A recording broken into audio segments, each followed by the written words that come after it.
Mercy Veto, a new map bans and pick system that may just turn the tides of battle. Mercy Veto gives losing teams a chance to influence map selection, making matches more competitive and comebacks more possible than ever. Let's go over the best of 3 Mercy Veto process. The winner of the coin flip decides if they want to be Team 1 or Team 2. Team 1 bans 2 maps from the hardpoint map pool. Then, Team 2 bans 2 maps as well. The game will take place on the remaining map. Team 1 will choose their starting side. For Search and Destroy, each team bans 1 map. The losing team of Hardpoint chooses the map for Game 2 from the remaining S&D map pool, and the winning team of Hardpoint will choose the starting side. If the series gets tied 1-1, the losing team of Search and Destroy chooses the map for Control. Since we only have 3 maps in the pool, there are no bans. The winning team of S&D will choose the starting side for Control. And that's Mercy Veto. More competitive, more comebacks, and more excitement.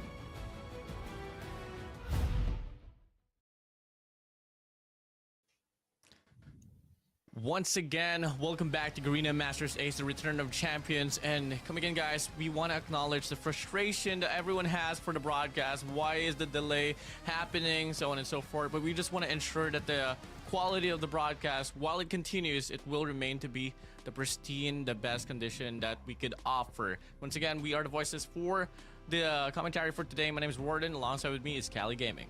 And we're going to be heading straight into our match number 3, right? Where we have ourselves a daily dose of stalwart esports. And the thing is with this team is that yesterday we assumed that they are going to be the ones coming up on top every time. But what happened was that they struggled keeping up the pacing, and they had to play 2 games where they had to go all the way up to around number 5, control match just to win everything. We would need to find something that's a little bit more stronger than what we saw yesterday, and it starts here with the map bans and the map that will be picked on our hardpoint map. So take a look at the map vetoes here. NM Thanatos, they do take away Ashenda alongside Slums for the side of Stalwart Esports. Apocalypse and Summit is going to be out of the picture. So looking at the possible choice of a map, obviously the only map remaining here, it is going to be Arsenal Hardpoint here, Cali. Arsenal Hardpoint is something that I'd want to play because at least you're going to be rewarded with the RNGs here. I mean, there's no way for you to hold down a hardpoint spawn, especially when you're on P4. So it's a mix and matchy. But yeah, we're going to be heading into this game where you got Arcanum, Thanatos having Jai, Aurora, Mamra, Sebio, and Sai. So Pickle will not be playing for this series, and that is gonna be a problem. That might hinder their performance right here, because we all know that Stalwart Esports, they can punish once you make some mistakes. And Pickle is, he's known to be able to play fast. So Sai is going to be standing in, and she'll be providing us great gameplays all the way through. So let's see how this one pans out for Arcanum Thanatos. I'm pretty excited what can ANF Thanatos continuously offer in the map of Arsenal Hardpoint. Yes, we were able to see Absolute Zero take the L up against ANF Thanatos, all because of the consecutive impact that Mamra was able to bring in. But what's kind of like shocking for me is that Pickle's not going to be around. And you got to admit it, Cali, Pickle was truly the finisher of the game that they had up against Absolute Zero in this respective map. But you did say, and I gotta agree, I can't wait to see what can Sai offer into the mixture of the competition here in this Garena Masters 8. Yeah, outside of Aurora, we have Sai as the only female player out there as well. And you gotta have to admire the dedication that this girl provides. So let's see how are they going to be pairing up well in this map. I mean, honestly, if you're playing Arsenal, you need to have an amazing War Machine player. So you have Jai there. So that should be a good start, and it's just all about conversion. Arsenal is not something that teams would love to play around because it's recently added in the map pool, and it's something you do not really play at all because of how unfair the spawns could be at times. Yeah, for sure, man. And you know, in regards to spawn control and definition, it is truly pretty hard here in the map of Arsenal, but if you are able to plot down where are the possible tendencies, then you can definitely have those cohesion runs going on. And you move over now, looking beyond now, hardpoint, search and destroy Cali. I don't know how to feel about this, but I think that's something that we got to preserve later on because we got the call ready. The game's in the line, locked in. Once again, the first game here for series number 3 between A&M Thanatos and Stalwart Esports. Up in your heads. Oh, okay. So Pickle will be playing, and Size is going to be a stand-in. I thought that we'd be able to see, but turns out that's not going to be the case. So they are going to be in their full form. Stalwart Esports, quick clean on the feed as they take down 5 players. That guarantees Arcanum a bit of a split spawn situation, so they're kind of gifted with it, and they should be able to make the break inside of the point, but they're all over every place, and they just could not handle it, and they're gonna get flushed for the second time.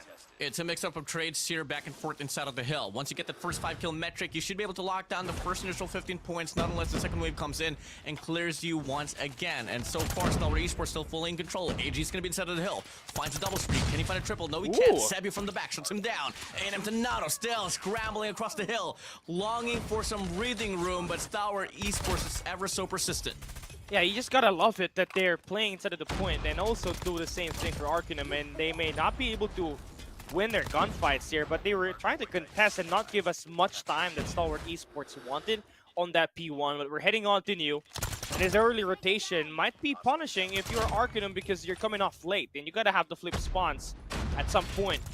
And Stalwart, they're going to be playing great inside of that hill. They're gonna win their gunfights. AG on a 3 spree, and first 15 going to be favoring their way, but the spawns does flip, and Arcanum are now in the best optimal spots to get the eliminations inside of the point, and it goes mild. Yeah, I mean, it goes miles away here for the side of Stalwart Esports. Yeah, spawns can flip. It doesn't matter. Give us robots. Give us guns. We are just able to lock this one down. That is a statement here for the side of Stalwart Esports. So far, shut up now. Going to be inside of the hill. Pushing up in. Skirt from the top. Dropping down. Sabio puts himself into the mixture. Clove is going to be caught in between 2 players of A&M Thanatos, but he's able to create the space here from the back. Split spawn. It doesn't matter for Stalwart Esports. It doesn't matter because they got the gunfights to back them up. Look at that. FDX, 12 kills along with Clove with 11. Arcanum are still on a slow start, but they do get the scrap time here. But that doesn't matter at all because P3, if you don't know, requires you to have an early rotation as well, very much like the P2 hardpoint. So you're going to be coming off of cafeteria, and you're going to get slaughtered with the operators that might be available for Stalwart Esports to utilize. And again, I don't think they have to utilize it because they're winning their gunfights.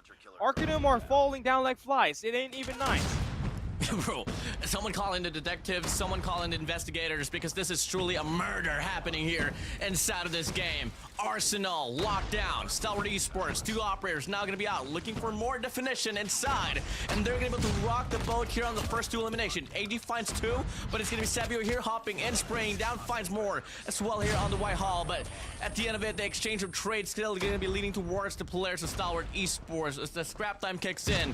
3 players still going to go for the commitment. 2 players gone rogue for the next hill, and the rotations and the cohesion is just so much better for the side of Stalwart Esports. In fact, that's the perfect term for it. Arcanum are just trying to attack all in one spot. They did not really have anybody to attack the vents or even the mid map to counter flank the positioning that Stalwart Esports had at that time. And it's not nice. You gotta be able to play all angles just to make sure that there would be a multi-angle attack to make the break work. And here they are again repeating the same mistakes, and look at Shut Up. Lining up 3 kills all in one spot. Now he's got 4. The straight transfer should be good enough to take down Shut Up from Momura's Purifier. So that's going to be nice. But again, they are not the ones inside of the hill and claiming time. It's all Stalwart Esports from the first 4 hills. I mean, it all started with Clove here, able to get a cut off with a 3 spree with an equalizer on towards mid connector. And then we find 4 for the side of Shut Up off the Windows side. And he goes on a spree once again. Double kill of their Hunter Killer drone. But A&M Thanatos, they got the opening break. Can they do it? Yes, they can. Wow. Pickle finds a shot down. And that could be something we're talking about later on. But for the time being, scrap time's still going to be favoring the players of Anthanatos, but Stalwart Esports, they double it down, they respond back with an early rotation once again towards P5. And no operators so far that will be earned for this P5. Now, the tricky part here is, again, you're gonna need a lot of control all over the place, and Stalwart's just got that by Arcanum. They're gonna have their War Machine invested here, which is timely for them to just soften up the defense inside. They got Aurora claiming that 3D, and now they're able to make the break inside happen. That's the first time we've seen them go along and win the Horde inside of the point. So there's some potential in here. They're slowly picking up their pace and winning gunfights.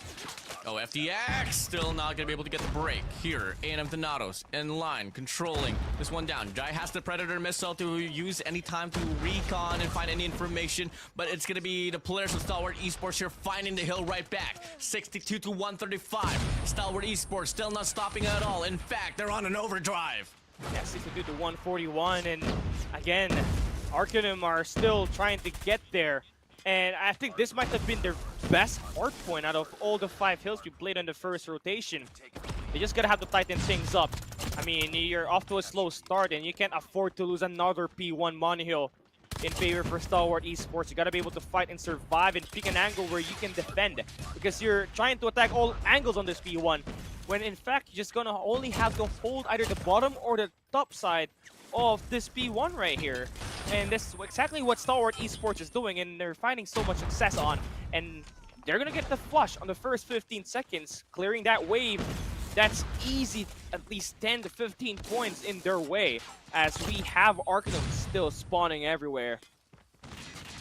You know, communications is going to be a really important factor here, especially when you play hardcore number 1. You don't want to get any side of finishing anymore. You just want to stack inside a hill and make sure you get the proper call. Now, here's Skurd running things down with a death machine, able to build up that EMP that could come in pretty handy later on. But if you take a look at the map here, Callie, players from the side of Anthanatos still going to be scrambling from the left side of the map, handing down Stalwart Esports for the better rotation later on towards P2. Yeah, 65 to 183. You still need an early rotation. And right now, you got all 5 members in the middle of the map for Arcanum. They gotta have to flip the cranes, and they're doing that. That's exactly how you want to play this. So this is beautiful plays. It's just all about the execution to take away Skurd around the back. But they do not check that, and they're just about to be punished from it. Still going to be Stalwart Esports with the total map control, and they're on their way to 200 points. Split spawns, biggest fight of your life. Scourge sprays down, able to get one. Pretty flies in, spots another one from the top side. Double kill for his name. EMP can get used anytime now. And the operators are going to get whipped out here from the side of Shut Up. War Machine here, clearing things away. But it's going to be A&M Thanatos here getting a momentary break. But you can't do much when the War Machine is going to be on the other side. Tried responds back with his own War Machine, but can't prolong its life. And it is still Stalwart Esports here, holding things down here on this hard point. But it's not going to be enough for them to end off this game, not just yet. Yeah, 25 seconds left remaining here. And should they get that, they're just about 15 points away from winning everything as they enter that P3 hard point. Arcanum might just get themselves another 100-point club membership access handed over to them by Stalwart Esports. It is not going to be looking good. Now, it's a race to 100 points if you're Arcanum at this point. It's pretty much chalk. It's going to be tough. You got to have to reach 100 points before we even talk about a comeback, and it starts here. Now that you got the early rotation, just gotta invest those operators properly at the right time to make sure that you guys are on your way to pick that pace up.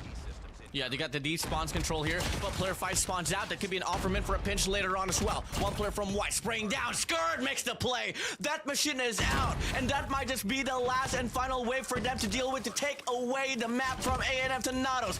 AG, Sparrow comes in, double spree to his name. Close still able to get the trade. The frag comes through from the side of FDX. Purifier in line, controlling White, but Pickle shuts him down. Close still inside of the hill.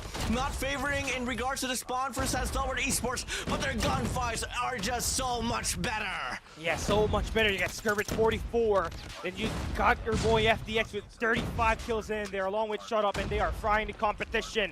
Just 8 seconds remaining on this P3. It is not going to end on this hard point. We're moving on to New, where you got number 1 in Skurd, just trying to make that route work for them to have the spawns for next. Biggest race of your life, 242 to 91. A&M Thanatos, will you get served with another 100-point mark, Club? Here we go, Clove, triple kill. Jai, trades, and line. Can he find one more connection? Yes, he can, but he gets taken down. Stalwart Esports washes them away and gives them another membership of the 100-point club.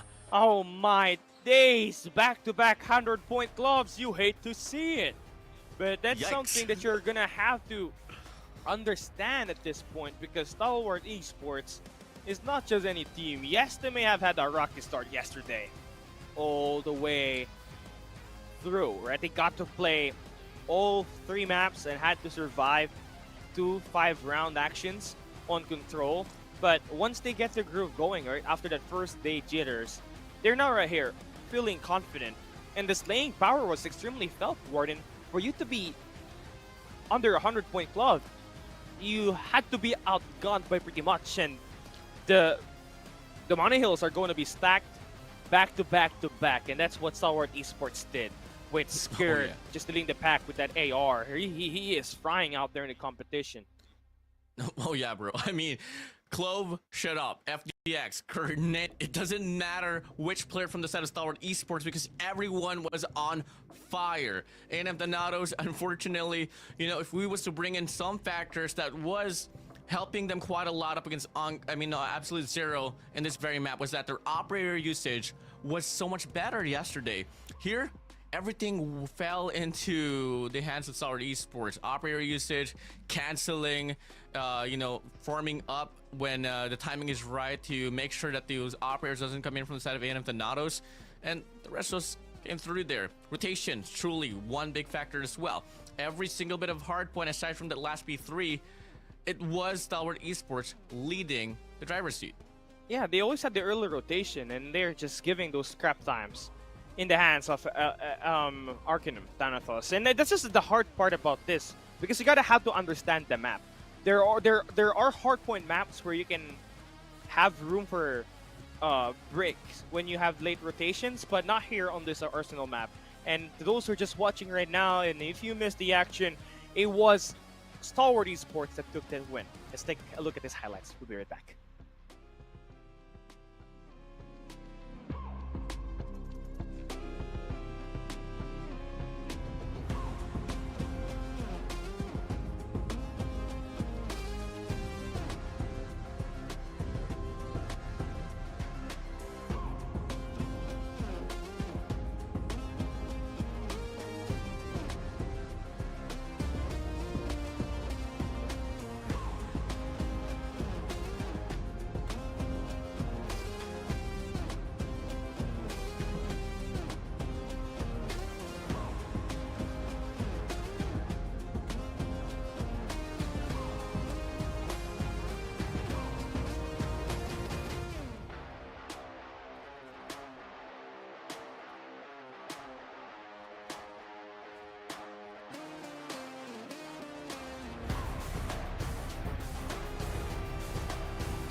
Gentlemen, we are right back here in Garena Masters 8, and this is our hardpoint and how it looked like. I did not like the kills department because just from that you could tell that this game was heavily one-sided. 186 kills to 123. You're looking at about a 63 kill difference And the hill times, everybody was doing time for Stalwart Esports, obviously because of how much dominance it was. 100-point glove was served. 250 to 91 on our scoreline. You just hate to see it, but it is what it is, Warden. And you're just gonna have to bounce back from this loss right here. This is a best of 3. You got an S&D right up next. And fortunately, we have a Mercy Veto, so if you lose the first map, you do get a chance to pick your strong, confident map once you enter the map number 2. So if you're Thanatos, you gotta have to pick the right map to go up against Stalwart Esports to take it home. You take a look at Stalwart Esports, you know, thankfully Garena Masters is around because, you know, it's one of the only few tournaments that we actually get to see them play. I mean, you take a look at the run for the side of Elevate, A&M Thanatos, Illunari, Absolute Zero. They have been well participating in like some local tournaments, may it be LAN or online. They're always there. And I'm kind of proud to see, you know, Stalwart Esports actually, you know, proving to be still a pretty dominating squad. Now we move over to the map vetoes here for Search and Destroy. We take away Standoff and for the side of Stalwart Esports, but they choose Standoff. We're not sure. We're just gonna have to try to confirm that this might not be the final map because ST banned Standoff. Arcanum, it may not be Apocalypse that they banned there because it's a hardpoint map, but I mean, if you are Arcanum Warden, what would be the optimal map that you want to play up against Stalwart Esports? I feel like forcing it to a Standoff would be the best choice here because, you know, it's very unconventional, and I feel like it's one of those maps that, yes, maybe those snipers can excel into, but there's a lot more depth than just the snipers here. You know, you kind of have to rely on those probably shotguns, perhaps, if you can get their shotguns in line, or the SMGs to find entry on the A side. But looking like we do have the confirmation here to advance of the maps. It is going to be Coastal for Sedemain and Thanatos. And to correct the graphic there, Toronto Metropolis was forced out by the side of Stalwart Esports, so we are indeed going to stand off. Okay, interesting. I mean, that's how you want to play, man. Arcanum, you have strong snipers, and if you can just use the opportunity to your advantage, you should be able to take some grounds away from Stalwart Esports. And the last time I think we saw Stalwart played yesterday was when they matched up against Illunari Esports, where it was a 1-7 loss that they took. Not exactly how you want Stalwart Esports to look like, but it is what it is. And I mean, now let's see if they're going to be able to bounce back. We had them had a strong start on Hardpoint Arsenal. They should be able to carry over the trend, that momentum over here in this S&D. Now you look back on the game mode or the map standoff here for any game modes. Cali, when was the last time that we had this in the competition? I mean, it goes way back, past few Garena seasons. Definitely, bro. But hey, the round's going to be starting if already. It is going to be Stalwart Esports here starting on the defending side. A pretty aggressive defense that you got here for Stalwart. They're invading the gas station already. And that will be at the cost of losing one of their members and potentially another one in Clove. Pretty hot start for Arcanum as they got themselves so much aggression done at the middle of the map. Now they're able to punish Stalwart Esports, but Shutup's still alive. He's playing with his life. He's on the shawarma. And he's not going to be spotted yet. Oh, he gets killed right when he decides to slide out. And there you go. Stalwart going to lose that round, playing too aggressive. Arcanum takes the round away. It really doesn't matter how dominating you can be on hardpoint. Once you move over to search and destroy, you still gotta take extra precautions. You can't afford to put up any mistakes like that, to play too aggressively and just get punished by the other side. So, hey, change of play. It is gonna be Stalwart Esports here taking a passive route, but A&M Thanatos, they make a perfect read having such a good clearance here on this A side. Jai and the crew, I mean, you'd really want to have Jai play the sniper and get so many eliminations with it. That's how you're going to win on the attack side. You get the early A side bomb plant. Now Stalwart, it's their turn to run the show. Yeah, sprays down. Aurora finds a double. Side from the back side, able to get a double as well. Talk about girl power, baby. FDX now here all alone. Top blue. Wow! Aurora finds a massive 3 spree. Yeah, it's the girl power, man. 3 kills for Aurora, 2 kills per side to complete the team A's. Who run the world, baby? It's girls. It's the girls. Girl power. Let's Yeah, get no it. matter how think you're right, you're always wrong. It's always the girls who's right. That's why a man prefers to stay on the left. Say sorry, Kelly. I'm sorry, but it is what it is, bro. Boom. Big shot for the set of FTX. Finds Jai out. Pushing up in, there's still gonna be actually having more reinforcement there on that ace side. Sending Clove and Skurd, and honestly, if I was A&M Thanatos, I don't want to go for that ace side, all because of Clove rocking at R9. There's gonna be some isolation here. Aurora once again, still on fire. Checking from the back. Not gonna be able to get anyone at all. Pick by pick. But at soon enough, you gotta choose a side that you want to go for the commitment in. Okay, seems like they're gonna slow it down. Now, loving the adjustment here for Stalwart, knowing that all of the plans that Arcanum has done was on the ace side. They immediately tried to center Clove inside of the cubby, and they'll have him, number 5 in blue, inside where it's gonna be close quarter all the way. And he also do the damage here with FTX taking down Mamra. So now you're starting to pick apart Arcanum at this point. But a great trade coming through for Sebio, and you got Aurora coming through the flank. Oh, she's hurt. She's hurt. AG knows. The timing, it's unreal. What? Aurora is on the show Arma. On the deli we go. AG from the top. Still looking to make the call. Now the bomb's gonna get planted here. It's a 3v3 situation. One sniper. Number 4. Gonna be on yellow. side for A&M Thanatos. But look at the wraparound here from the set of Aurora. Can make the play. It's just all gonna come down to AG. Does he check it thoroughly? Aurora is in a very, very good spot right now. If only the players with SDE doesn't check. And I don't think they do. Aurora is gonna be able to slip by from the back. Gonna be able to go for the spray. Find Skirt out. AG, longing to get the trade. Clove from the wrap, though, able to get her down. Now it's going to be a B1 push here from the side of Clove with an R9. Oh! Basebio! 2 pieces to his name, and the round as well. A&M Thanatos going 3 in a row. Yeah, you love to see that, man. Aurora and Side teaming up to buy time. 8 kills on the first 3 rounds, and Sebio with another double kill to wrap it up, to clutch it, and give no chance for Stalwart Esports to even own it up. I mean, they got the first blood. They had the numbers game, but Sebio was always there. They tried to change things up and help this team and equalize the number at round number 3. Thus winning it up. Now we go to round 4 with a 1-3-1 setup. Set up here by A&M with 2 players inside of that Grand Moss. And they got the first blood as well, taking down Shut Up. One of the key snipers for Stalwart Esports is out. There's just a big problem here for STE on its search and destroy. Happened yesterday as well. Able to claim the respawns, but that S&D has been so shaky. First 2 kills gonna go to the side of A&M Thanatos, and it's gonna be Sai able to get this one done. FDX finds an opportunity from the mid map, but Sabia stays alive off the hit marker. Now look at the push here from the side of A&M Thanatos. 3-man push here from the back, but FDX might just be able to slip by with 1 elimination here. The timing is right, but it doesn't find an angle. It checks out. Spots 1. Spots 2. FDX. Quick hands. Quick trigger. And Aurora and Jai is going to be out just like that. A beautiful shot there just to equalize that number.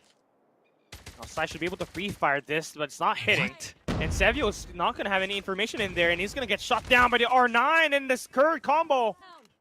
Enough to get that elimination. And Stalwart finally takes the round win. They had to win it here in round number 4, just timely. We're 2 rounds away from switching sides. 1-3. And Thanatos still on the driver's seat. And now we start things off with Stalwart Esports here, leaving a pretty passive approach, but more reliant on that A execution. In fact, they're going to go for the extension here. Player 5 already, Clove here on statues. Going to get punished by Mamra. Beautiful shots right there, but the cavalry arrives, the trade's right there. Double chow.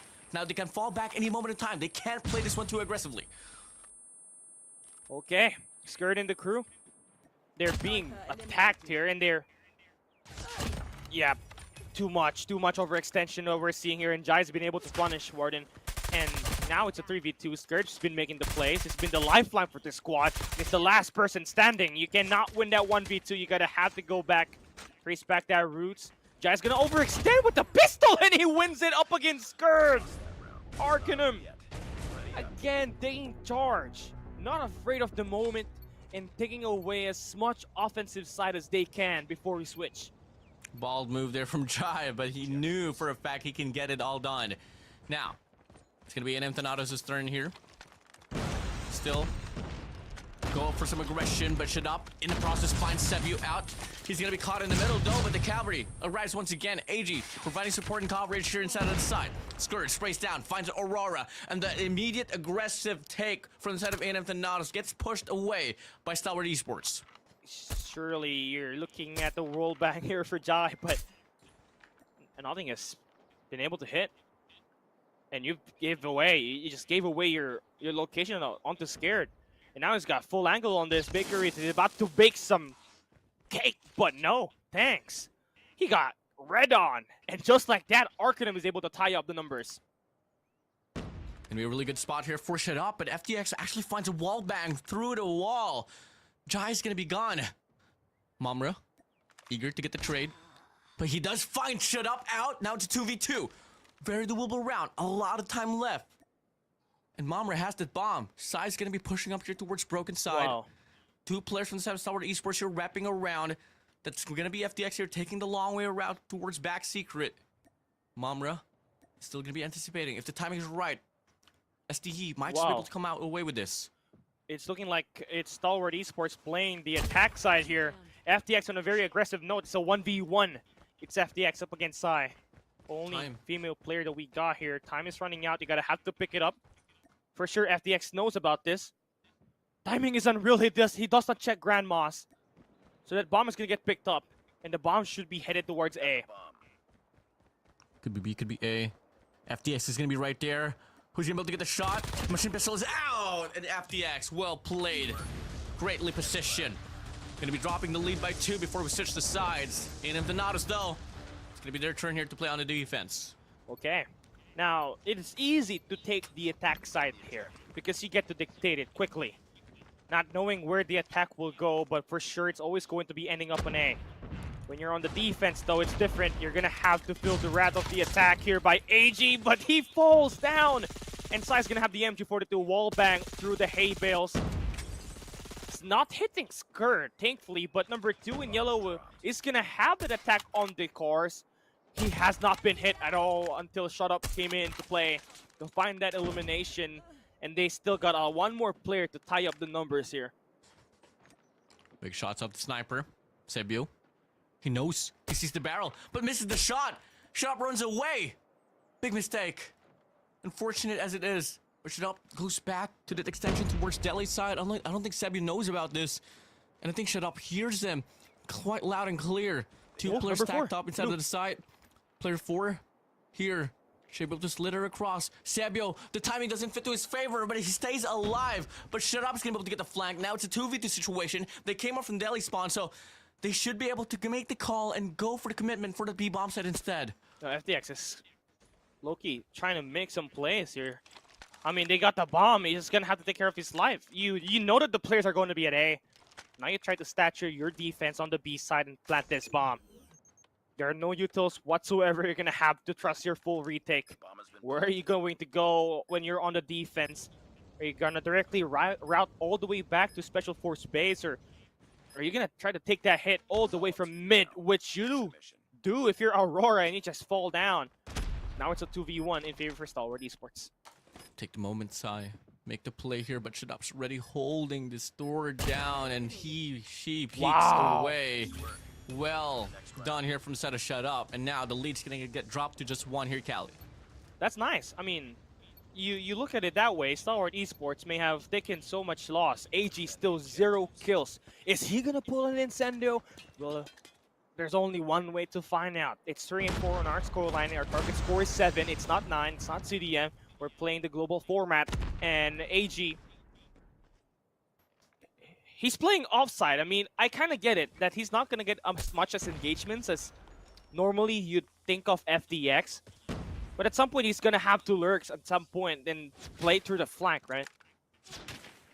No kills to his name, not just yet. AG's not really known for lurking. I mean, no for entering, but more about lurking instead. So it has to be Shut Up or FTX that could try to make the play. Clove as well. Pushing up now here on this A side. There's going to be 3 players here all around. Aurora's going to go for the spray. Skurd there for the trade. And he's going to be able to find a double in the process. Sabio here, last glimmer of defense here on this B side. But there's going to be 1 player as well wrapping around. That is going to be AJ. Should be able to get this first here. Going to go for a kill. Yes, he does. Mamre is out. Sabio all alone. Caught in a pinch here on that CT tank. And it is going to be a 2-for-2 split with Skurd getting the shot to connect with a sniper. Now, game all tied up.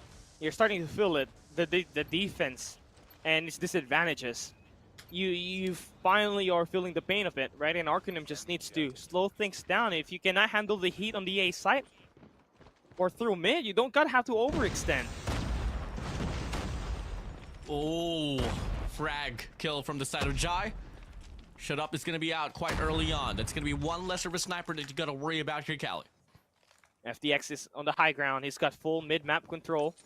Nesty's just buying some time. They lost 1 player quickly, and that is shut up. One of their key snipers are out.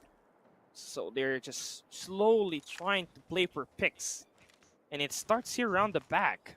And a great job there for Mama to not over-contest that. FDX is going to have a clean look over that angle to equalize that numbers game. 4v5 situation. A&M Donatos lowering down the numbers of Stalwart Esports. Mamra could be able to grab another one here. AG walks into it. Easy kill for him. FDX can't get the refrag. Whips up the mission pistol. Tries to trail him down. Gonna be pushing inside Delhi. Do they know? Well, wow. Sabio knows. Skurd is gone. FDX crawling like a snake. Creeping behind the line. Mamra walks by. Sabio's gonna be there. No. FDX missing the shot. The second connects. But Mamra's there gonna be hopping up. Gonna be able to go for the spray. But it's not gonna be enough to get the kill. Another bites the dust. 1v2. FDX. All eyes on you. Oh, can we see an ace happen here for him? He's close. 14 kills. Why are you over-contesting?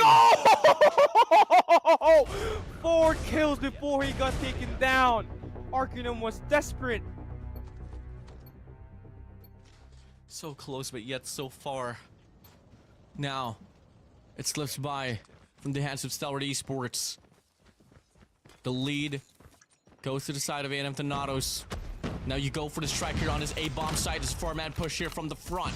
3 players, 4 players gonna be around here for the side of Thanatos. But they're not gonna be committing inside of the site, not just yet. AG, a bit too aggressive there. Jai finds a double, make it a triple for the side of A&M Thanatos. FDX responds back with a sniper. On mid-tank, 1 player on the broken side. Mamra's gonna be off the rip, gonna be able to get the kill.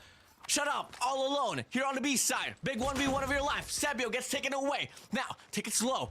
You have the round for yourself. Don't give him the challenge. Don't give him the opportunity as Jai shuts him down. Match point. Advantage now here for the side of A&M Thanatos. Yeah, Jai just had 3 kills there with that scope. And you just love to see it. The reliability of a player of a caliber like him just gives so much confidence for Arcanum to just make the plays individually. And just do the roles. And now that that's done, Stalwart can't afford to lose the next 2 rounds. Because losing it means they'll have to play another map number 3. Isolations. Snipers. FDX has been the Reaper here for the set of Stalwart Esports. But AG only having 1 kill. We need to see him step up now. Immediately. Stalwart Esports now here has a pretty good coverage on the B-bomb side, especially if they can get through Mamra.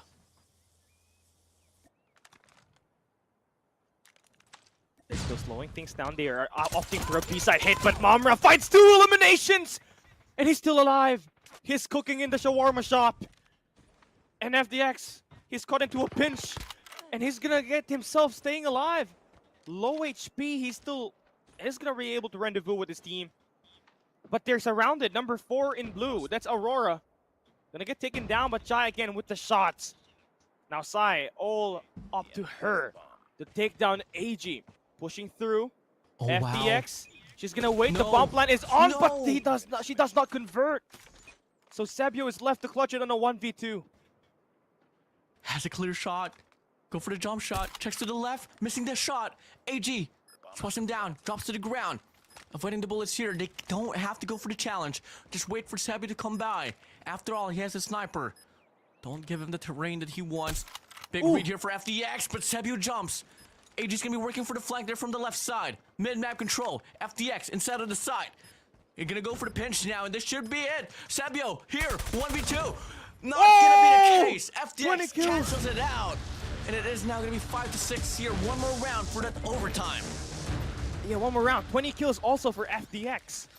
That's gotta be the highest for the Garena Masters 8 season. And he's just helping carry the load of offense.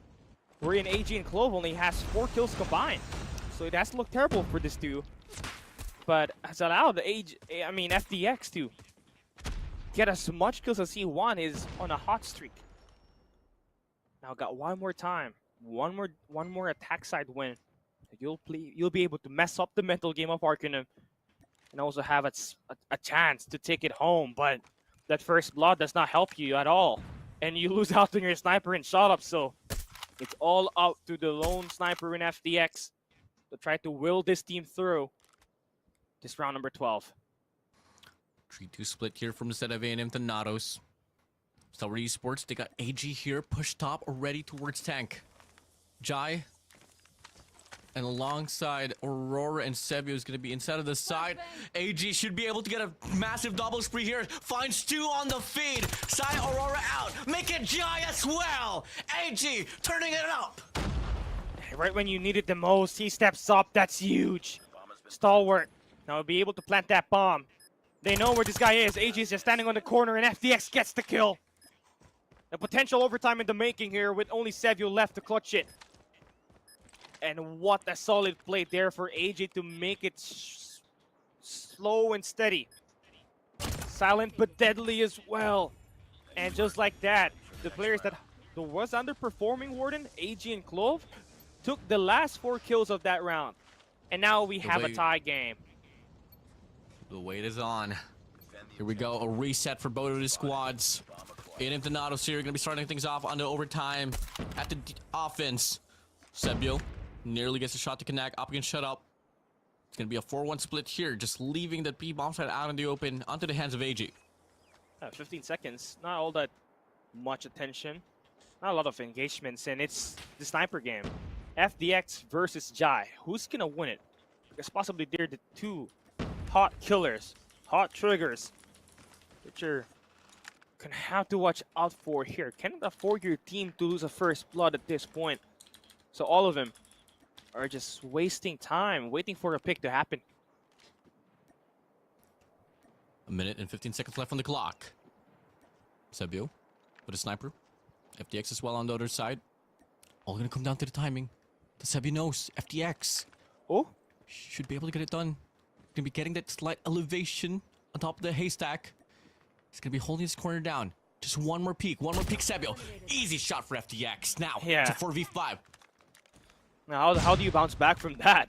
You're on the attack. You need your numbers to help you plant that bomb over towards the A side. Same thing can be said if you try to put that bomb over B. So it's really rough. You're gonna have to play for trades at some point, but you cannot lose your life here. So you're trying to auto-attack the B side, where there's 2 defenders actually right on site.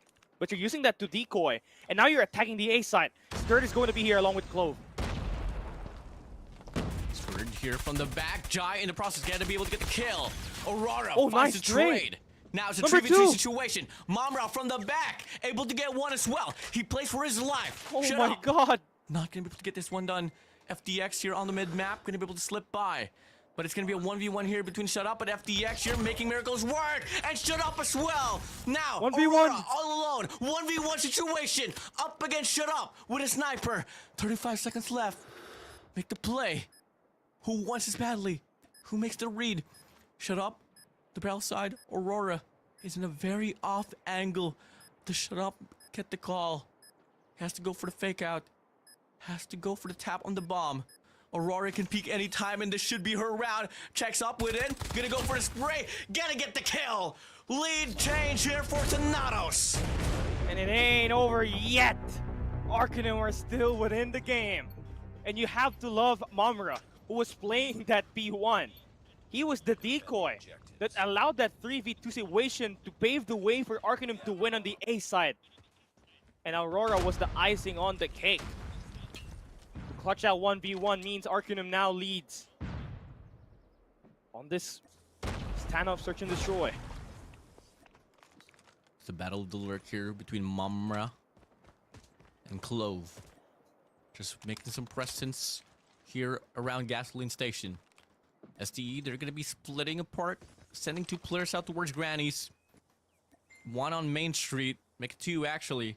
Well, A&M Thanatos, oh my days. He's going to slip by, able to get 1 kill. It took a bit of time though. Great efforts, but a faulty execution. It's all going to come down to a back and forth trade.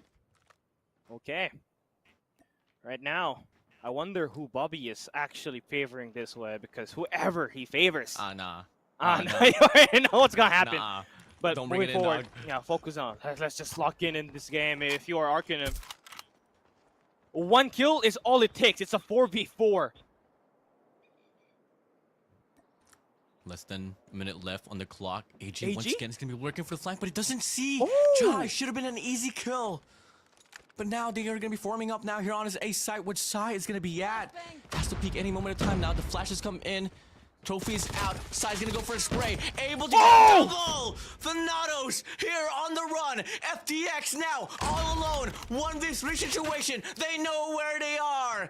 And FDX will trample onto the hands of Sabio. Ladies and gentlemen, we get brought to another game number 3. Oh my god. Stalwart Esports getting stunned after that FDX 24 kill performance. They had to just wake up at the end, and Arcanum was able to punish them just like that. And again, all highlights to Momura, who was the dirty worker on that S&D to give the team that 7-6 scoreline. And all that's left out of that round ended was for Side to have to find the right timing onto the bomb site, getting that 2 kills with that MG42. It was just the bread and butter of the game. And we are going to be seeing another map number 3 for the 3rd time for today. And time check, it's already 10:28 p.m. and the game is getting better. The night is just young. Yeah, pretty young here. Yeah, we got Absolute Zero. It's crazy. We got Absolute Zero versus Stalwart Esports. Then you got Elinari and Elevate coming right up next. So yeah, we're ending strong for today. I mean, everything has been pretty hype, Cali. Every series all went down to the decider on that game number 3 for Control. And man, all I gotta say here for set of Stalwart Esports, S&D is not it. Yeah, yeah, it has not been it. I mean, 7-1 loss against your boys from Elinari, and now this up against Arcanum Thanatos on a map specifically we cannot be too harsh on because it's a recently added map, right? The last time we saw an S&D standoff was at some point back in 2023, but when it was majorly played was back in 2021, so it's 4 years ago that we saw this S&D map be played, and teams are still getting used to it, so gonna have to cut off some slack there. But a great win for Arcanum Thanatos nonetheless, Warden. The girl power, Sai as well as Aurora, they led the charge. Even having 1 round where all kills was just favored by them. It really helped out quite a lot in regards to the change of the momentum, because if you can bring in that type of aggression, that kind of definition, then for sure you can just long to see that happen round after round. And that was exactly how A&M Thanatos was just able to build up the momentum to set them apart up against Stalwart Esports here. But hey, things are about to get more spicy here as we're going to be heading straight into a game mode of Control. Cali, we were able to see Stalwart Esports play this Control game mode up against notable teams like, if I'm not mistaken, Ilinari. And one thing about this for sure is that they tend to start off pretty cold, but once they do get warmed up, they become pretty unstoppable. It's actually a nice, it's a nice observation right there. And I think that's the point of playing State Takeoff and Crossfire, right? If somehow you get the hot hand at the later half, then you're guaranteed to take that win, and that's what Stalwart Esports is. But the problem here is that they're facing a team that knows how to play Control, actually. So if you are them, you cannot allow yourself to play on a map where there's a 50-50 chance of you losing, right? You gotta have to be strong. And I believe Control Raid is going to be the best course of action. You cannot let this team play Crossfire at all. Arcanum Thanatos, they know how to play that map. But before we even get there, let's take a look at these highlights. We'll be right back.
Gonna.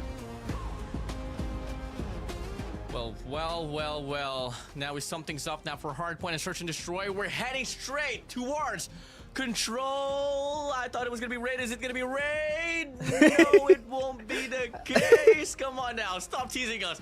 Give us the map. Give us the map. No Is way. it Takeoff? Is it Raid? Is it Crossfire? Oh, my days. if you pick This is Crossfire, you're such a cooked. tease. Okay, Okay, take off. Again? Takeoff. I don't Take off? get it. I don't get it. Stalwart Esports, you picked the map. Why did you not take Raid? Huh. Okay, at least we are guaranteed to have a potential round number 5, Warden. Because the last time we saw this map was played, Stalwart Esports, they were in trouble up against Ankh. But hey, that was a different day. Today's a different day. It's a new one. So maybe they're trying to say, hey, we can play Takeoff, right? We may have had a cold start yesterday. We had to go to a round number 5, but we are capable of destroying teams around this map. So this might be a roll call for everybody to respect them in this Takeoff map, but it might also bite them in the back, knowing that Arcanum is so good at playing 50-50 control maps, specifically Crossfire and Takeoff. So let's see what will happen here as Stalwart Esports starts on the defending side. That is going to be the most important action. If you're going to be able to pick sides here, Warren, you're going to have to be able to get yourself the most favorable one. Well, we don't gotta wait any longer here as the game's gonna start now. Here we go, first round. Stalwart Esports are on the defense, and they're looking to control a lot of lanes here, especially around blue here in Cali. All right, first 5 kills. You're going to have to look over that. And Arcanum, they are going to be attack here at the spawn quite early. No objective done as well, that being able to provide here by Arcanum. So this one fully going to waste in the first 5 kill metric still on the board. SDE here, so far, mid-control here has been given. Shut up those, able to lurk around blue. Top side perhaps. Now can drop down, can absolutely go for the challenge here up against Sai. And he will be able to get the kill here. SDE is going to be able to go for the reset. And the players of VIII Thanatos now here has their back against the wall on the spawns. Yeah, that's the problem here. You're giving your squad a total execution by not being able to provide yourself at least 2 lanes to handle, but gradually, Arcanum is able to build up to an attack on the top side. but they're running out of time. So you're gonna have to put one guy somewhere around to play the point and stop it. Gonna be a big fight there on Aurora Lounge. Sabio is able to take down Clove. Finds one. Aurora, we go. AG gets taken down. Shut off. Finds Mamra from the top. He's not gonna be able to get the connection there on towards the very hill itself. But from the wraparound, FDX finds Aurora, Jai, Sabio, Sai. They get pushed back once again towards enemy lines, and it's looking to be the time drained away. Same goes for the lives. Big shots here from the side of Jai and Sai, but unfortunately, they don't really have the resources anymore to play this very round. They gotta hop inside of the hill and gotta hope for a better wave. And it's looking to be still them persisting here on this round. Yeah, looking good so far for Stalwart. You just gotta have to remove the person on the point, but there's really nobody close to him. And Arcanum are supplying shots, and they're hitting it. And number 3 in yellow and Sebio, he'll be right back at the enemy spawns and is winning gunfight. So this might be a close one. It's a 3v5 situation that 2 seconds, it can still be added. You know, it can still change. Oh. And they add 1 minute to the clock. Arcanum Ready. now with the Predator missile. This one is huge. Everybody is Oh, but hiding, it's- and there's no value of it. But at least you do have information where the remaining players of Stalwart Esports is. He doesn't go for the kill. Could have taken down AG, but information in exchange for the kill. Will it be worth it? Sai here gets spotted out. Gonna go for the shot. Gonna be all alone, and it's gonna be Stalwart Esports, Clove, AG, and Shut Up combining for 3 to clean up the round. Stalwart Esports was able to win it, but just by a thread. Yeah, by a thread. I felt like, you know, Jai's Predator missile, which is kind of too early. They could have utilized that here in this round number 2 where they start on the defense. Oh! But hey, wow. 4 kills to start, and now you're guaranteed full map control here. Beautiful opener here from the side of A&M Thanato. Starts things off with a War Machine from the side of Jai. And now it's going to be Mamra here whipping out the Sparrow as well. Stalwart Esports here, back against the wall. Sai's going to go for the extension. Going to go for a triple spray down. Claw is out.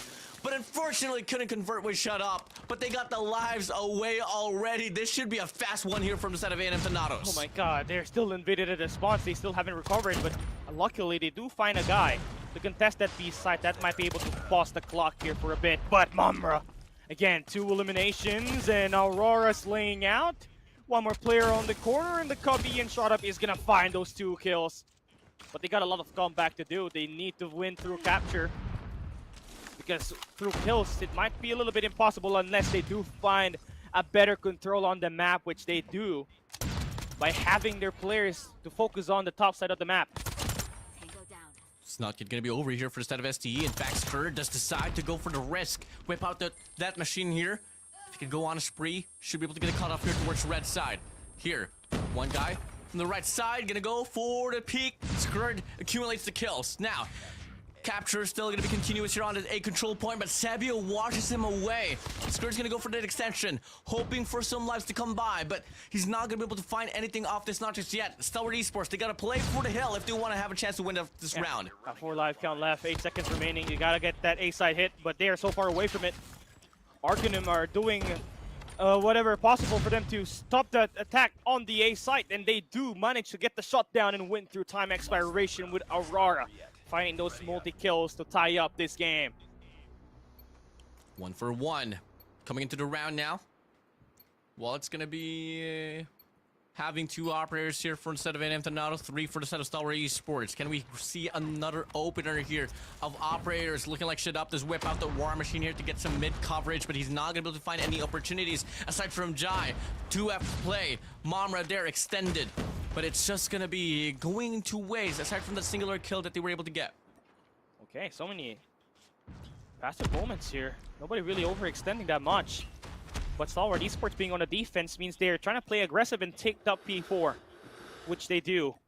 And now they got themselves a little bit more shots in the spawns by Clove with that equalizer.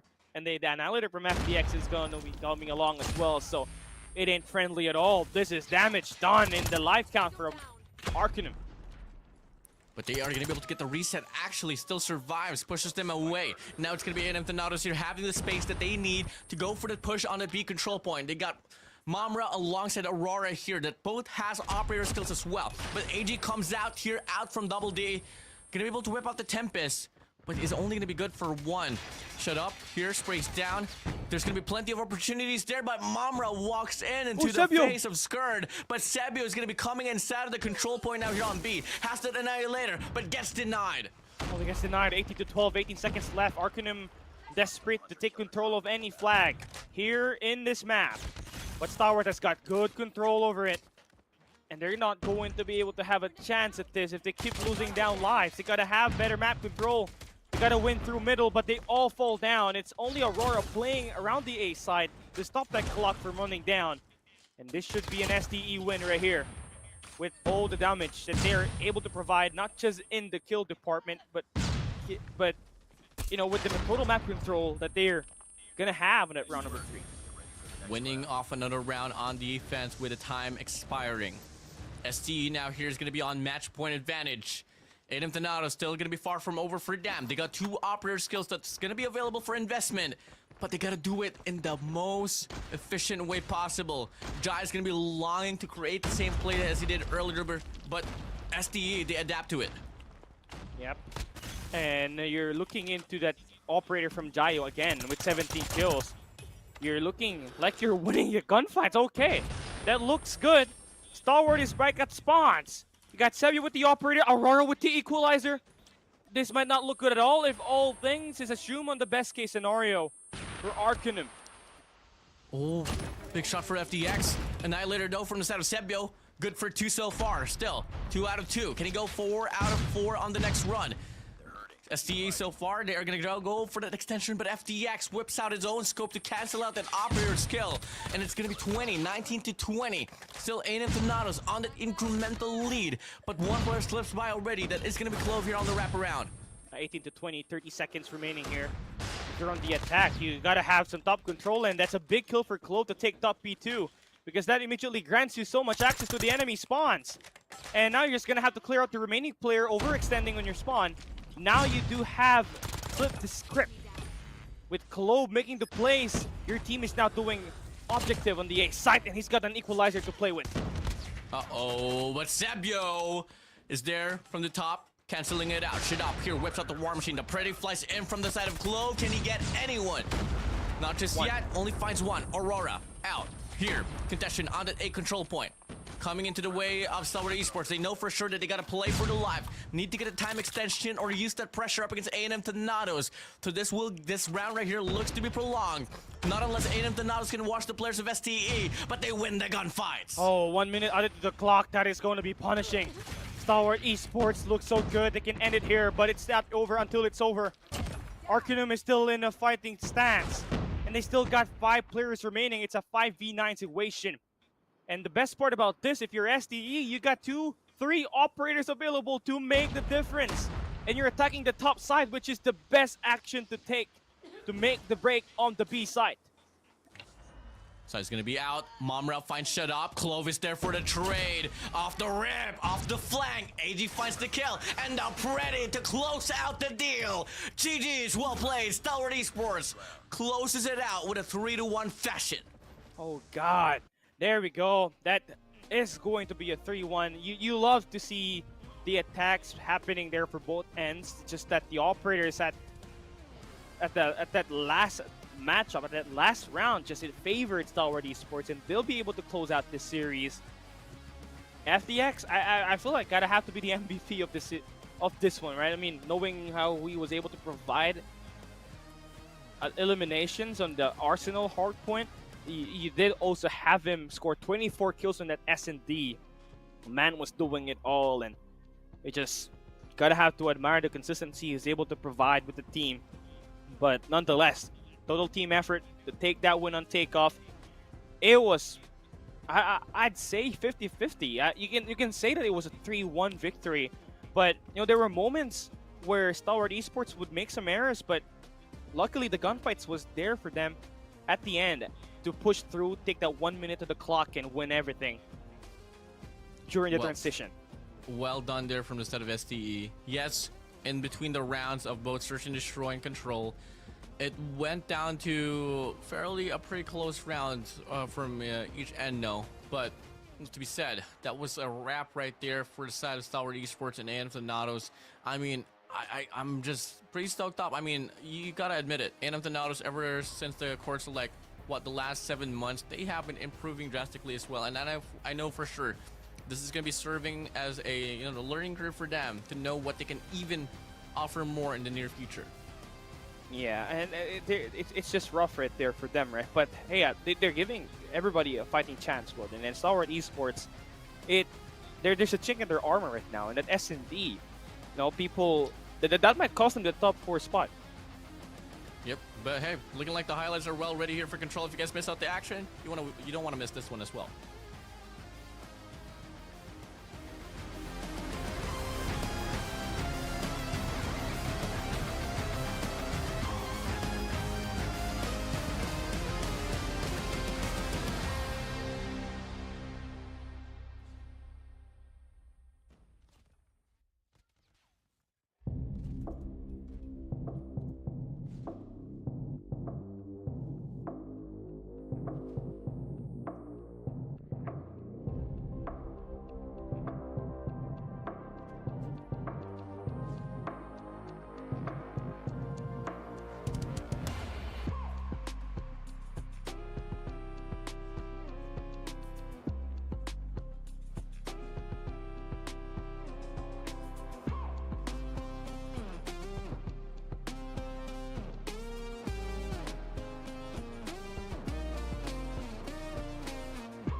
Stalwart Esports, yet again, will be able to take another win that gives them, a solid chance. But they all of the matches that they played up against Unk, Elinary, as well as Arcanum Thanatos, they had to go through a map number 3. So they only get 2 points in our series points. So that's still going to be huge, Warden. But they gotta have to toughen it off because the next match they'll be playing is going to be at match 5 today, and that's up against Absolute Zero, who was able to take a map away against Elevate on our first match.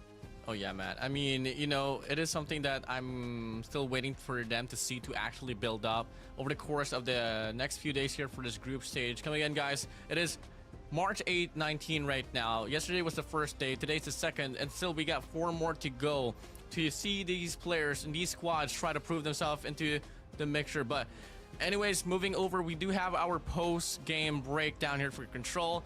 1 round was won by the objective here by the side of Stalwart Esports. You move over now to the elimination. Scally, it was head-to-head. Yeah, it was really a close game, even up until the very end. Although it was a 3-1 scoreline, that round number 4 could have been an Arcanum win. But Stalwart just had a little bit more better adjustments. They were attacking that bottom side while also allocating players on top side, more particularly Clove. That guy single-handedly scored 6 kills plus an equalizer to invade the spawns to eventually help the team win. Your series MVP for the group stage, day number 2, series number 3, is going to be FDX with a total of 84 kills, 1.58 KDA, 17.27 average stat, and a 3,648 average score. And I'd say that 24 kills that he did on that S&D, that's the highest that we got for this season. And let's see if there would be any other teams during this competition that will look to try to beat that. I mean, on behalf of our hometown here, Iloilo City, palangga ka naman FTX. We love you, brother. Representing Iloilo City right here. And moving forward, I mean, it is pretty obvious that he's going to be bound to be the MVP for the series, all because of, not just the impact that he did on that S&D, which is worth a whole topic, a whole segment, and how he was able to bag those eliminations, and more about as well towards Control. But now, we move away from A&M Thanatos and Stalwart Esports. We got Elevate up against Elinary right after this break. We'll be right back, guys.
Welcome to Garena Masters Season 8.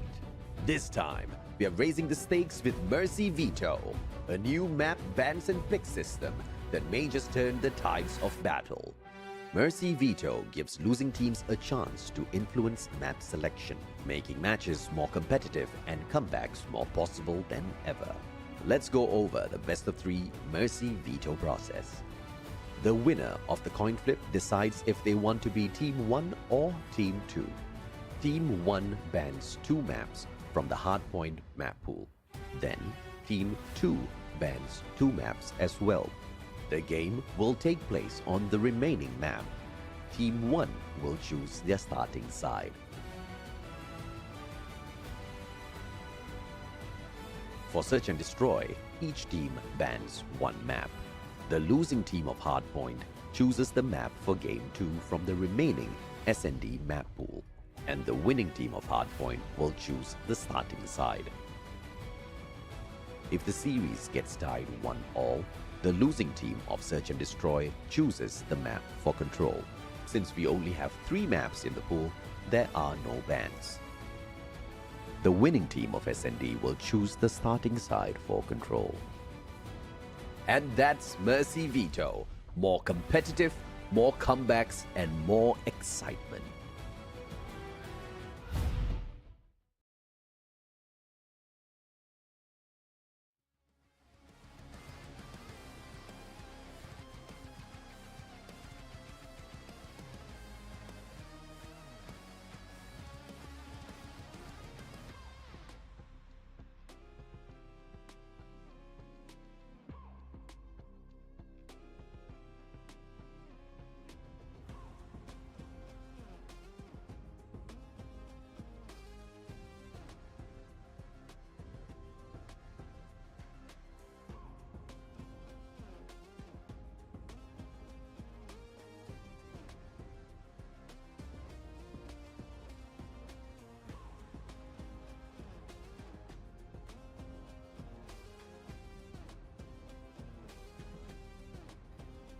And we welcome you back into Call of Duty Mobile Garena Masters 8, the return of champions.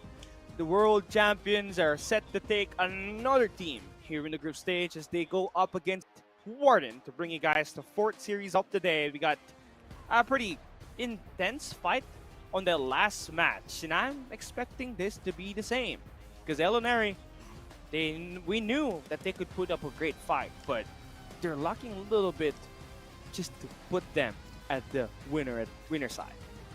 And it's something I was able to pick up there on the first series there with Elevate and Absolute Zero is that, hey, the gods can truly bleed Cali on the hardpoint game. So I'm not really totally expecting too much here from the set of Illuminary on the hardpoint. I think more about Search and Destroy because we have been able to see the games play out there from the set of Illuminary and hardpoint, and clearly the pacing is just not it. No, now you move over to the map vetoes here, man. Illuminary, so far, they take away Arsenal, Hardpoint, Apocalypse as well. And for instead of Elevate, they ban Hacienda and Summit their own map?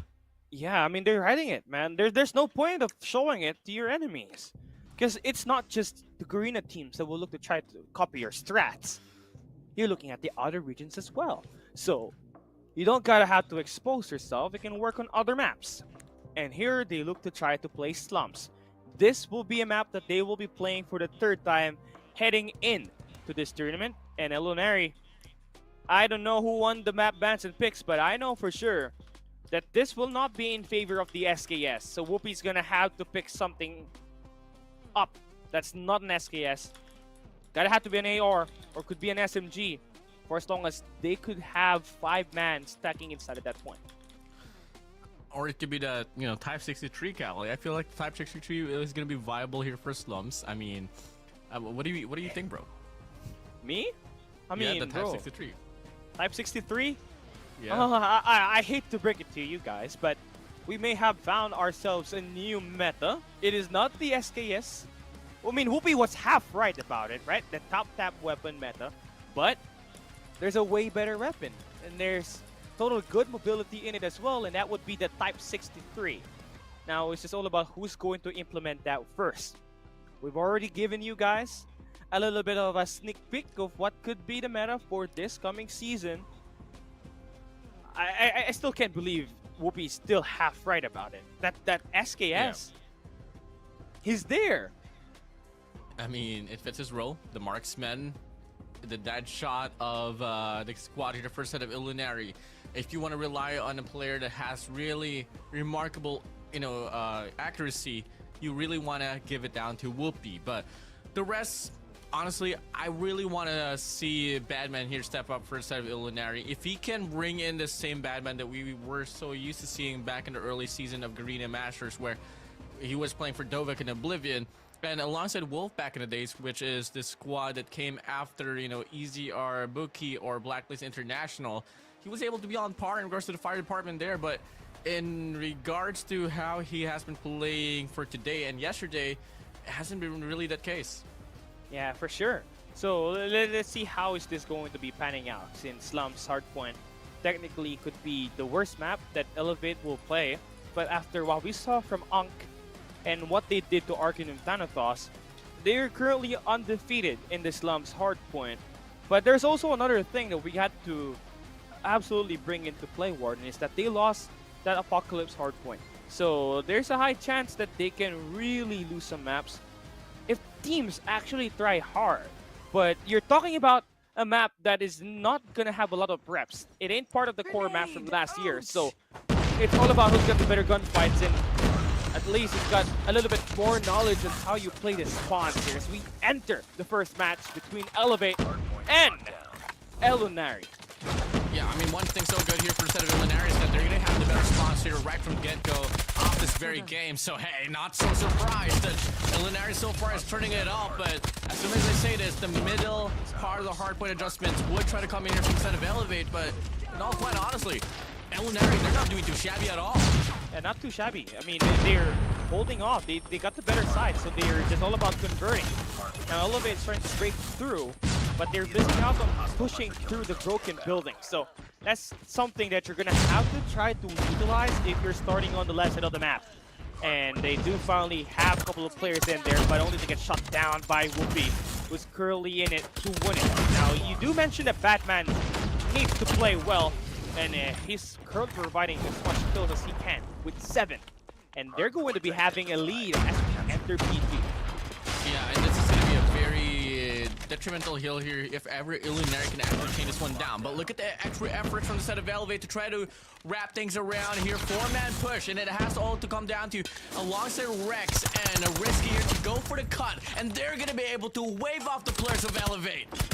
Wow, nice strat right there. But look at Elevate, they're trying to put the spawns. It is all up to Rex and Whoopi to try to shut that one down. Now you got Whoopi hitting shots. But Candy and the crew, they'll be able to flip spawns for the moment, but it's going to be substantial. There's still one more player that they got to take care of, and that's going to be Rex, who will maintain the spawns for Elunari. Now it's all about finding their way inside of the point.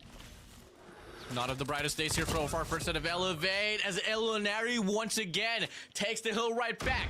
Rex whips out the Tempest, should be able to find the chain, never mind. Kayla walks through it. But it is going to be only a heap of contestment that Elevate will be able to offer as Risky goes wild and ham, finds a tree spree on the feed. Yeah, everybody just woken up. Elunari is mad about the loss that they took.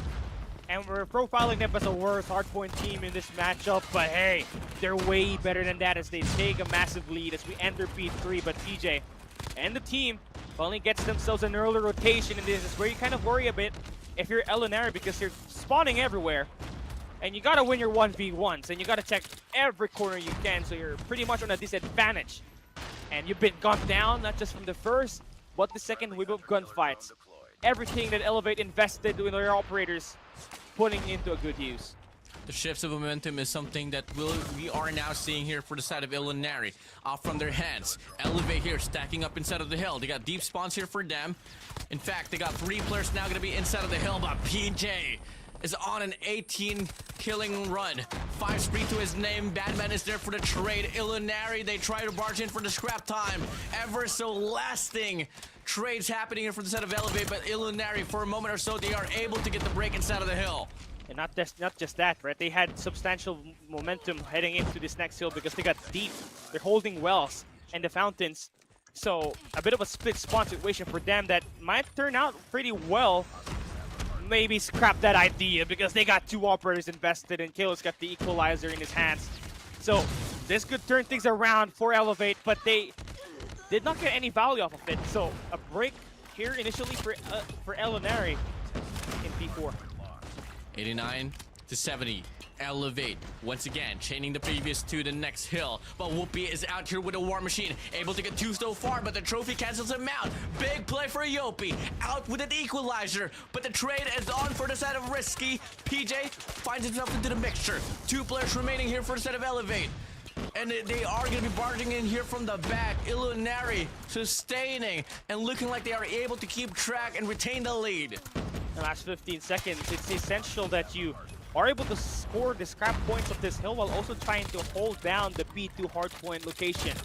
Because that's where you will provide your team so much advantage as we enter the P1 reset. And that's where Elinari is.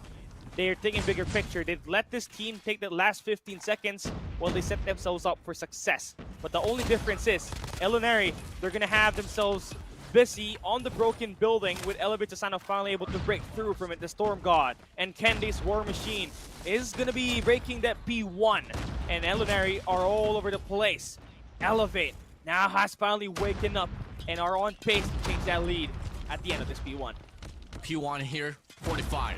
Illuminary, Rex here, breaking from the front, able to get 1. Double kill for the side of Kalo. Badman whips out the Purifier, tries to circle around, but Kalo creates a space, cancels out the Purifier. Very good kill. Interestingly, Predator Missile flies in. Whoopi Badman goes out and gone. And it is still going to be Illuminary here just contesting the hill back and forth. No definition at all. It's just going to be the battle of the scrap time. But if you are Illuminary, you got the better spawns in the formation towards the next hard point. Towards the next hard point it is. Now you're just going to have to take care of it. The problem is you only got 1 operator to hold it down, while Elevate has got themselves a EMP system and 2 operators that might be used to flip that spawn as we enter P2. But should you hold the first 2 waves of gunfights, that's where you kind of feel good if you're Elinari, because you're guaranteed a money hill on this as you do take down 3-4 players on the feet. 120 to 115. Once again, here on this hardcore number 2, Illuminary beats Elevate off the rotation. Whoopi's going to be sending himself out towards Dumpsters to play for the cutoff. Spots Susano, going to go for the fight. Risky's there for the trade. Kendi with a frag, able to get 1. Triple kill for the side of Elevate, and they quickly hop in. 2 operators available for investment. Kalo whips out the equalizer. 2 players here from the left side, 1 player from the right. But Whoopi with the War Machine goes my big. God. Whoopi, I give you the best sniper in the Philippines! Oh my God, he is carrying a lot of offense here for this team, man. I mean, the War Machine is enough to hold off the last few points of that P2. And the best part about this is that they're also trying to set up the next hill, wherein they struggled in maintaining the P3 hold because they were the ones late on rotation. Now Elevate will look to try to play off rotation. What route will they be taking? Yopi and the gang look to try to hit it from graveyards, as well as the broken building, and now they're on their way inside of the hill. But they still got to have to match up against Gurk, who's gonna have that equalizer. But Kendi brings out the War Machine, and that's enough to shut down the operator invested there by Gurk. But Badman with the Purifier, good for 4 kills. Sufficient space has been created there from the side of Badman, but they gotta worry about this claw here from the side of PJ as he goes on a run out. But unfortunately, Whoopi is there for the trade. Susano whips out the Tempest. 2 operators has been cancelled here by the side of Illuminary. Badman still not stopping at all. Whoopi inside of the hill. Gert goes out. Yopi is there for the break. Nice shots. And Yopi again, the MVP of the last matchup against Absolute Zero. Just leading the team here with 33 eliminations. If the team needs some scores, he's gonna be the one frying out. 5 in a row. Gonna fall down, but they're on pace to make the rotation on the next hill with a 166 to 153 scoreline. It's gonna be a pretty close game that we have as we enter P4. And it matters who's gonna have the better investments on the operator as well as the map control. Massive foot race here on towards Mechanic. So far, Illuminary here is long to get a break here. One-dimensional break from the side of Brick's side. Yopi's there for the cutoff. Susano's going to be inside of the hill. Has a quick overview on the graveyard alongside Brick's side here. So it's not going to be a problem at the first hand here from the side of Elevate. But they quickly swarm inside and coming from the back. Illuminary is going to be able to wrap around. They spawn out 2 players. Last street to deal with here inside of the hill. Yopi from the outside. Going to go for the spray. Spots 1, spots 2. Not a problem for him. Elevate now here on the drastic change of a lead. Yeah, that's just what they need. This might just be the momentum changer. Yopi, again with PJ. This is the Wombo combo that we were talking about last year that earned it to become the world champions. And it's just going to be growing, right? If Elunari does not get this scrap time, they are in poise to lose out on such an amazing, important match here on this map number 1. It's 184 to 191 as we enter our P1 reset. And currently, it is Elevate early on rotation, and this is going to be nice. We got a close game on Slums, and it's going to determine, our matchup is going to be determined on that P2. Highly doubt that the game's gonna end here. Definitely Cali. P2 is gonna be the call here if ever you want to close out the deal. So Illuminari in the process, trying to flip the spawns towards the right side, get market or cafe spawns, and keep it that way. Elevate so far, gonna be pushing in from Blue House. Okay, now you got Rex in the team. I mean, again, I love that you're trying to prioritize P2, but you're gonna have to play this P1 first. There's levels to this, and Badman is gonna bring out the Purifier. He's trying to flip spawns. He takes down Talo. And this flank right here should be able to get Kendi as well. And again, another switch of sides, a switch of lead. With Gurk and Badman, with those 2 operators, they'll be able to take control of the hill. Great sufficiency here from the side of Illuminari. Gonna be able to take the lead away. Gurk's gonna whip out that equalizer, but gonna get taken down by the side of PJ. But look at the map, look at the rotation. It's the players of Illuminari scrambling across the next hill. Elevate, if they want to stand a chance to win off this game, they gotta go for the break right now. Yeah, they gotta go. They gotta go flip spawns first. They take down Whoopi. Now you're gonna have to remove the player on Ghetto. That is going to be number 4 in blue and Risky. But he's just too tough to deal with. They're going to have to get through Whoopi and Badman and Rex, who's going to be inside of the point. And now Whoopi's War Machine is going to be invested yet again, finding so much value. And Elinari will take the first 20 seconds of this P2. And last to 20 as well. Could be the case. But Elevate, they're going to go for the break. But Risky with a Sparrow finds a double. Tempest is out for Susano. And Elevate, they have fully definition inside of the hill.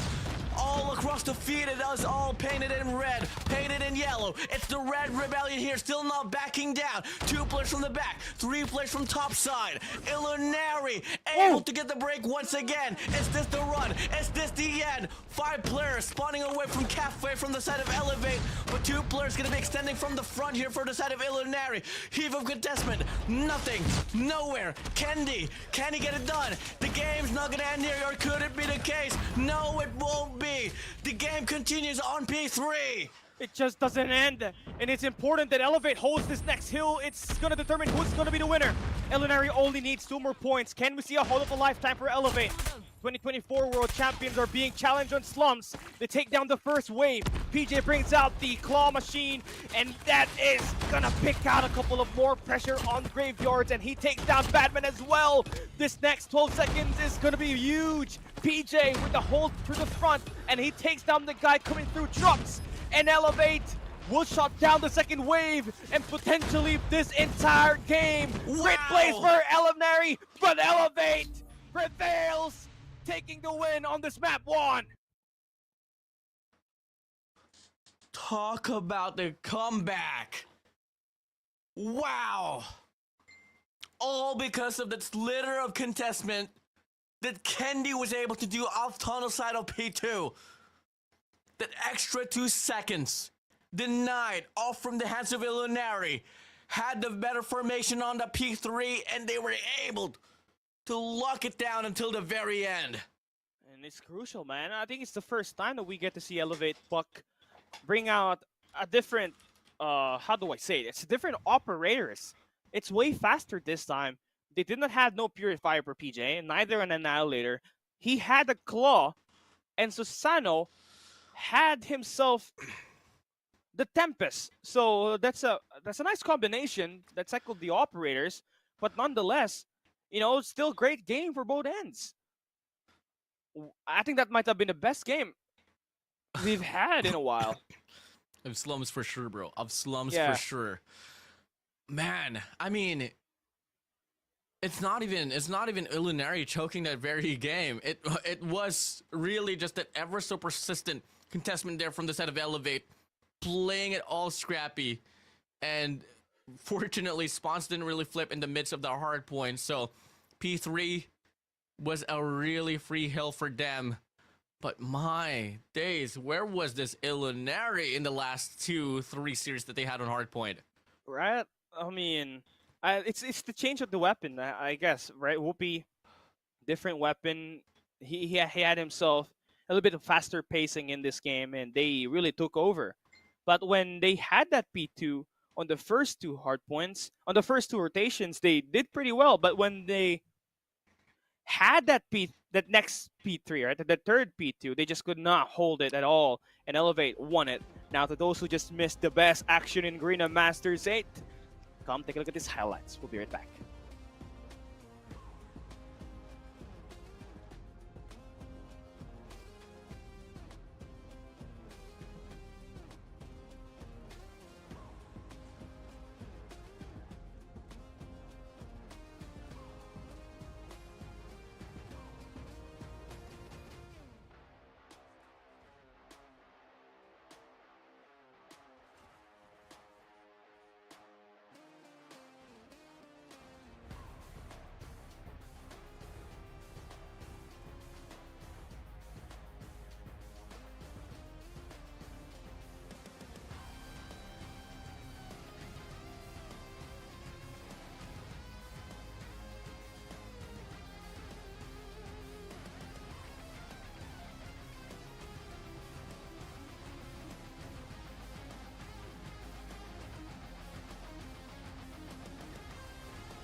And if that's going to be the first game, I'm going to be craving more of that intensity on this coming map up ahead, where it's going to be search and destroy.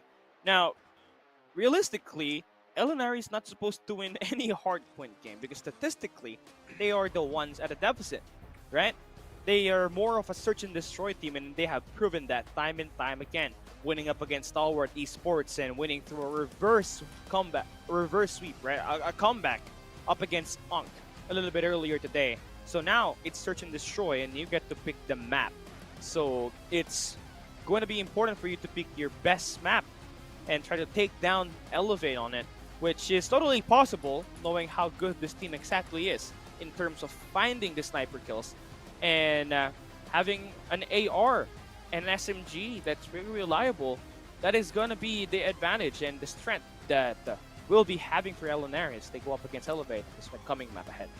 You know, if Illuminati was actually longing to take the win up against, you know, Elevate, I feel like it could have been the start there on the hardpoint game mode. If they were able to close this one out, knowing as well on how really good Illuminati is on Search and Destroy, that could have been the call there, and that could have been a massive 3-point boost that they could have, you know, compensated for on yesterday's run. But hey, we move over now towards S&D. It is going to be them having the map picks here, and if you are on the side of Elevate, what map would you want to take away off from the hands of Illuminati? I feel like it's going to be Kurohana, right? I think it's a map that already you gotta have to respect because of how intense the players of Elunari provides up against Stalwart Esports.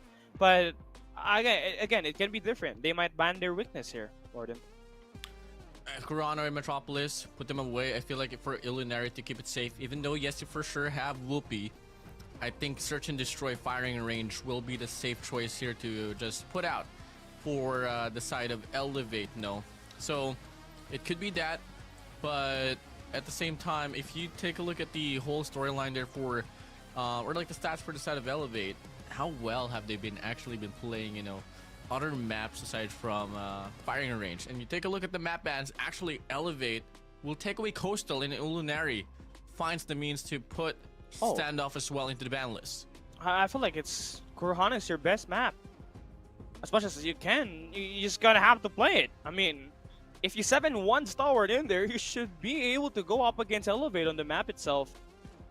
If you don't win it, you come out swinging at least. But you want to win. You want to play a map number 3. And right now, this is the best course of action. And we will be having the boys of Elinari start on the attack side while we have Elevate starting on defense. And again, it's a complete mind twister for me to just say the name because ELN, ELV, the only difference is that third letter, Warden. So who's the better L? I was trying to say Elevate. I almost said Elinate. It's tough. It's tough out here. Elevinary? No. Elevate's watching, bro. No, it's Elevate. Elevate. Alright, here we go. Kurohana Metropolis is going to be the map here to be played. In game number 2, Illuminati, so close, but yet so far was able to put up a really great fight on that Slums hardpoint. But now you move over to their domain, supposedly their domain, Kurohana Metropolis. Yeah, should be their domain. But also has been a map for Elevate that they take pride into winning as well. I mean, they have strategies pretty similar to how X-Rock plays it in the Chinese region. So let's see how it's going to be panning out. Elevate, PJ, obviously going to be the main focal point here. Historically, this guy does not really perform very well in Search and Destroy, and he knows that, right? That's his main weakness, and he's trying to find a better spot for him to contribute into the S&D game. And here on this map, he happens to be great. And that MG42, should it be brought out, might suffocate teams who's going to be trying to attack the A side. I mean, if you can probably replace yourself with an MG42, have a heady or have a wall to hide from, you could possibly get a lot of opportunities where you can get those spray downs, which has been quite happening ever since yesterday's broadcast. You move over now here towards Kurohana Metropolis. Callie, I know you have a lot of history in Kurohana Metropolis, you know, as an analyst yourself. And yeah, if there's going to be any sites that is bound to get rushed by, which is it going to be? Is it A or B? I mean, honestly, it's the B side. It's the easiest for you to push, right? But you're also going to have to take into consideration that there are a couple of sniper spots inside of that B side that you're going to have to smoke out. And Elinari, that's the smoke that they're gonna have to take down is Kendi, but seems like they're gonna head straight to the B side quickly, and they're gonna go for a quick plant, forcing Elevate to have an early retake. Yeah, you made the call. It's going to be the B rush here from the side of Illuminary, and they're going to be able to find the first 2 kills as well. Susano and PJ is going to be out. Grick and Badman is going to be playing the side alongside Risky here, just basically in main. They got Yopi as well watching the mid-map, but it's going to be all about the restaurant play. And Yopi and Kalo can't stand any chances whatsoever up against Badman and Risky as they are able to clean up and claim the first round. You're just gonna have to be ready there. And Elunari was. They had Rex again with that sniper, pretty consistent with it. When he shut down Susano, they already knew that they're gonna take that win. Now look at the defense response here by Elevate. They got 3 players here holding it down this time. But one of their players gets out on the next round, and Badman able to get a pick off. Not 1, but 2. And just like that, it's an early 4v1, and it already ended. Yeah, someone has to keep their eyes on Illuminary and how they play Search and Destroy. They're just coming out of these rounds after rounds pretty cleanly, I must say. And overall, I mean, Elevate hasn't found any response whatsoever. Sure. The response was to fly away from the scenario and just go in for a 5v5 retake. They already got that information onto Kendi. Just waiting for that bomb plant to confirm it. You're gonna straight up slam this right through flank.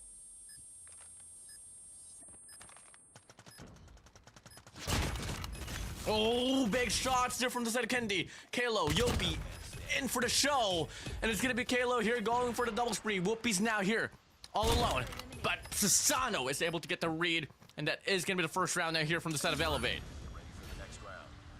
You can see that the adjustments there was quick, right? They knew that they will not be able to handle the heat on the B side if they go play fire with fire. They had to wait for that bomb to get planted before they hit that retake, where it's complete 5v5 onslaught, and they knew that they're going to be the ones better on the gunfights, and they do win it. And once again, a big rush here from the side of Illuminary. They go 4 in a row, and it's going to be a big mistake for them as PJ claims and reaps the lives away. Rex here coming out 4 away from the round as PJ is only 1 kill away from getting the ace. Whoopi slittered instead of the side. It's going to be Susano here spotting him out. PJ is going to go for the chase down. Whoopi finds 2. Yopi, Susano out. But 5 PJ kills. is going to be able to get the ace. An ace, the first ace of the season, going through PJ. That was the fastest as well. And Whoopi was kind of fighting there, man. The switcheroo, sliding in, sliding out, getting those 2 kills, but only for PJ to pick him off. And that's really quick right there. That ties up the number, and Kendi follows up with the first 2 kills. You hate to see it line up, but you love to see it. As Elevate gonna have themselves the upper hand this time around. Badman alongside Rex is going to be playing around Zig. Killer's going to go for the peek, but Yopi drops shots, but a double nade kill from the side of Badman. Now, doable situation. 1v2. But look at the players from the side of Elevate. Player 5, Kendi's going to check. Able to spot him out. Release that information towards Yopi. Are they going to go for the double chow or the trade from the back, but it's not going to be enough space for him to play with. Yopi's just shoulder peeking here. Looking and waiting for Badman, but the discipline's looking to be pretty great here from the side of Elevate. Yopi still holding on towards main. Badman picks up the sniper along the side that SMG. Bomb is dropped on the middle side. If he can just work for the bomb, that would be the better option for the time being so he can get the reset. Kendi's gonna be side of the side, and he's gonna be able to get the kill. Now, 3-2, switch of lead. It is gonna be Elevate now here on the driver's seat. Yeah, you love the adjustments there, and again, Kendi fighting that double. It's just a, you know, it's an added damage for what Elinaris is trying to provide here, man. They love to stack the attacks that they play in the openers, but having the read there for Kendi is just crucial, and that stops them from playing this aggressive, and they're gonna have to play for picks. It's an X cross where they got their snipers. Trying to actually play per picks, but you love the defense here for Elevate as they got them centered around the A side. Kendi is going to be deeply extended towards it B long. Risky's going to be there as well, waiting for things to come by. Whoopi, thoroughly checking B connector here. And he's going to be able to grab a lot there. So Lunari, I mean, I wouldn't be so surprised if they want to go for another B execution, but Kendi, truly a man that can get those multi-kills. Cooking up the nade. Watch out for Dirk. He's going to be able to run by, and Sasano's going to be able to get the Punisher here out towards Whoopi, so that is going to be a 4v5 now. Disadvantage on for the set of Lunari. Number 1 in blue and Yopi.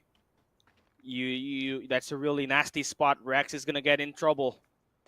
We're on the A side. And any pick here from that scope, that's going to be spotted. And there we go. Oh! Okay. I did not expect that, but oh, that's going to equalize number 4 a bit, but only for Kalo.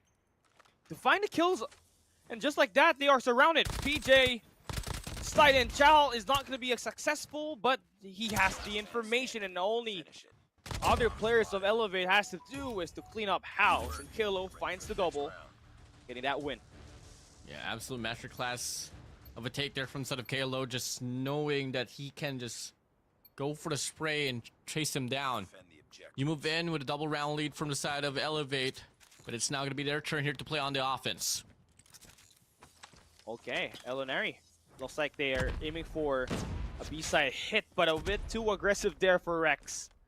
And the Storm God, Susano, gonna get that first blood. They're not really trying to bait any team at all. Wink, wink. Wait and see.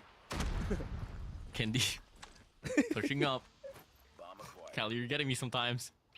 Susano able to get the kill. Whoopi goes out. PJ is going to be anticipating the read here off Risky, and he's going to be hopping up here, going to go on a double spree. Oh my no God. communications at all here from the side of Illuminary. And it's just Badman once again in a very tough situation to go for the clutch of 1v4. Every player from the side of Elevate, they're just waiting. Come on, Badman. Let's get it. Can we see it happen? So far, he might just be able to slither across, but the flick of the wrist from the side of Kendi is going to come by, and it is now 5-2. One more for match point. Closer to victory is Elevate. And I tell you what, I'm still going to have to rub it off, okay? Historically, PJ is not a great S&D player, but when he plays Kurahana Metropolis, he's going to swing it. And look at him, 7 kills. Highest kills in the lobby so far, along with Kendi for Elevate side, so they're really performing very well. And he's up here making plays through banks. And now they've opened up the B site. Number 4 in blue and number 4 in yellow, and Risky falls, and PJ again with the double. Badman, part 2. The bomb has been planted. Part 2, bro. Stay tuned for the next episode of Garena Masters 8. Badman alone against 5 players from the side of Elevate, and it all only to come down to Susano to say, nope, hey, sit down, Badman. See you in the next round. Match point advantage. Here we go. Last one for the side of Elevate for them to claim. Can we see the most drastic, gnarly comeback that Illinois was able to put up last time? Okay, I mean, they were in the same situation before against Unk on Tunisia S&D, but hey, it's a different map, and it's a different playstyle. PJ is going to be the front man. Risky is going to be the one on the first point of contact, and Kill is going to take those GG's. 2 guys away. It's a GG. Press F in the chat because Elevate takes the win. Pay respect to kings of not just Garena, but the kings of the world. Elevate with another sweep that gives them 4-0 now in the standings in series wins. Well, there was a lot of minority there for the set of Illuminari. I mean, hey, props to you guys. Able to start things off pretty strongly on the first 2 rounds on that B rush, but everything just became all stale when Elevate was able to catch the pacing of how Illuminari was running things down off that very round. Kendi, Yopi, Kalo, Olea, Susano, PJ comes out supreme once again, getting another serious win here on the group stage. You love to hear it. You love to see it as well. And the only problem here is that, you know, the map pick that you have where you won up against our esports, if you're Elinary, just happens to be one of the better picks of Elevate. Outside of the firing range, search and destroy, this is one of their most solid one, right? It's one of the maps that they played up against Stalwart Esports in Garena Master 7 Grand Finals, where they eventually dominated. I mean, this goes way back as well for for Corona Metropolis. I mean, I think there was a certain time as well where we were able to see Elevate take this map away from X-Rock and CDSI. Yeah. But prove me if yeah. So this is not really an unusual map for them, and I feel like I think a lot more research needs to be put up here up against Elevate for any of the squads here in Garena Masters. I mean, you cannot just count the experience that they were able to accumulate on last year's run. But now, guys, I know for sure you guys are waiting for the highlights to come in. Hey, Prod, let's run it.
Hey, ladies and gentlemen, we are right back in at the desk, and yeah, our first sweep of the day, and you're just gonna have to highlight that Garena Masters 8 might potentially be the best season out of all the seasons we played, due to how competitive it is.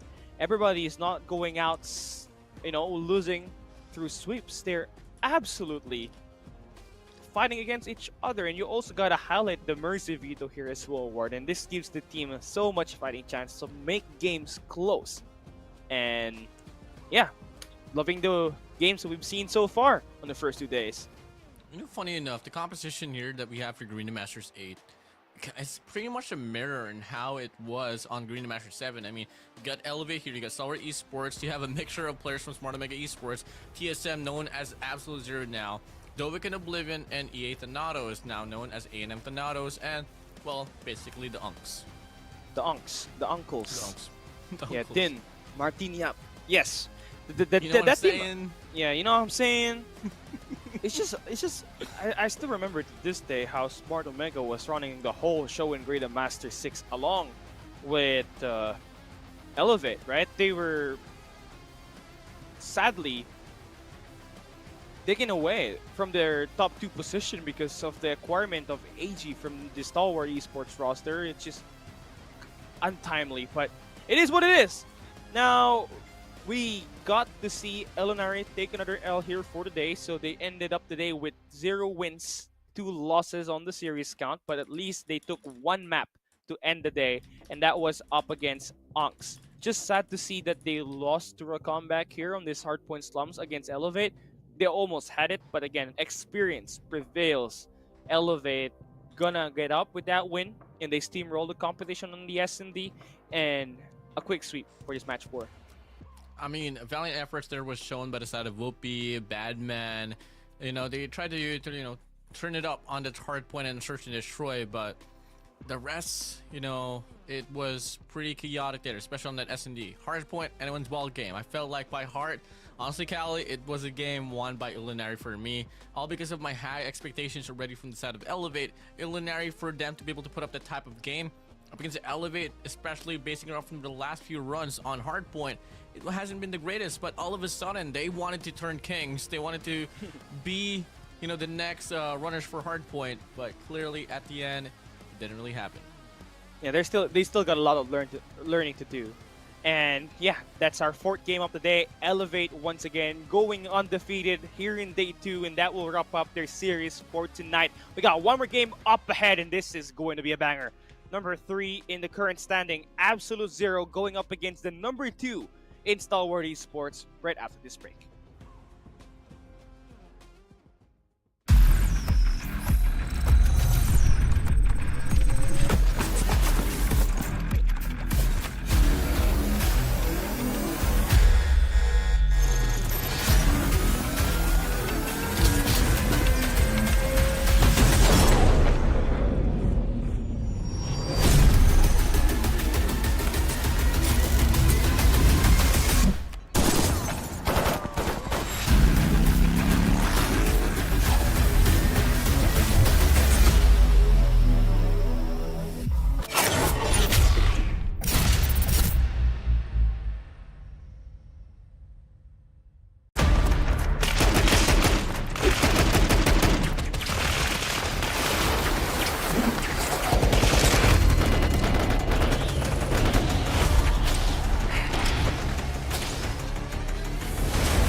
Welcome to Garena Masters Season 8. This time, we are raising the stakes with VIII, a new map bans and pick system that may just turn the tides of battle. VIII gives losing teams a chance to influence map selection, making matches more competitive and comebacks more possible than ever. Let's go over the best of 3 VIII process. The winner of the coin flip decides if they want to be Team 1 or Team 2. Team 1 bans 2 maps from the Hardpoint map pool. Then, Team 2 bans 2 maps as well. The game will take place on the remaining map. Team 1 will choose their starting side. For Search and Destroy, each team bans 1 map. The losing team of Hardpoint chooses the map for Game 2 from the remaining S&D map pool, and the winning team of Hardpoint will choose the starting side. If the series gets tied 1-1, the losing team of Search and Destroy chooses the map for Control. Since we only have 3 maps in the pool, there are no bans. The winning team of S&D will choose the starting side for Control. And that's VIII. More competitive, more comebacks, and more excitement.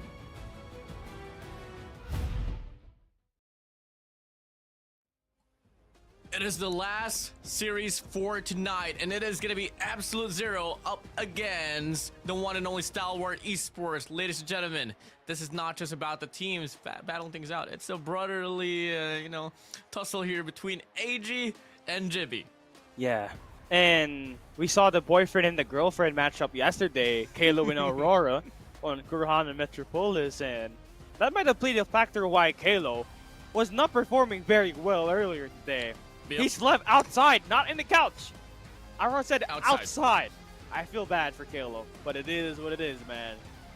Now we take a look at the matchup between AZ and Stalwart Esports. This team's, I think, potentially out of all the maps has a potential upset, but you already know that Stalwart Esports will look to try to win that S&D as well as this map right here that will be played on Hardpoint, which is going to be Slumps.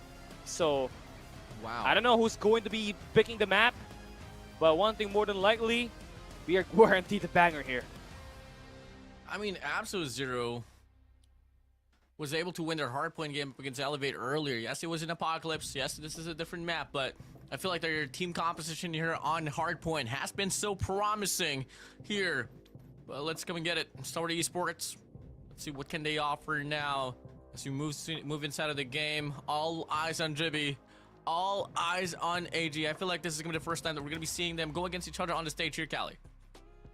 Yeah, let's see how they're going to pair up. Who's going to be the better brother, right? Jimmy, or is it going to be AG? Now, the older brother would have to be AG. And you just love to see that these two brothers, right? They share a same passion and they happen to be successful on it. But this is a competition. It's not about brotherly love. Who's going to have the better gameplay? Who's going to help his team win? Now, it would be funny, though, if they happen to be sharing the same room and having to fight, right? They'd have same callouts. And they'd like, Jibby would be signing off, right? Hey, bro, they're in L wall. I'll be pushing through the ghetto. And AJ would be like, bro, my brother is gonna go to the ghetto. Someone take him out. I don't know. Somewhere along that line. You know, I think I picture it as more as like, hey, Jibby, you better make sure you're gonna do your things right, because if not, I'm not gonna do your homework. Ah, so AG is a lovely brother. Yeah, you know, he's a kind one. You know, really silent for sure in real life.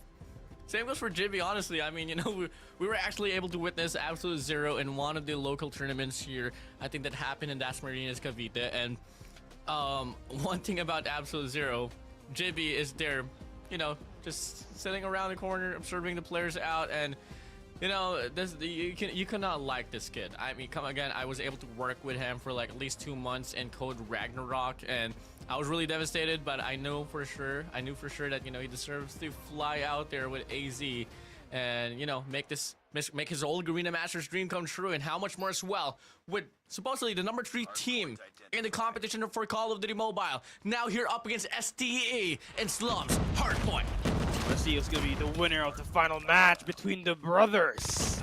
AG versus GB, and historically the team Stalwart Esports has never won a Garena Masters title, but looks very formidable in all of the seasons that they have participated into.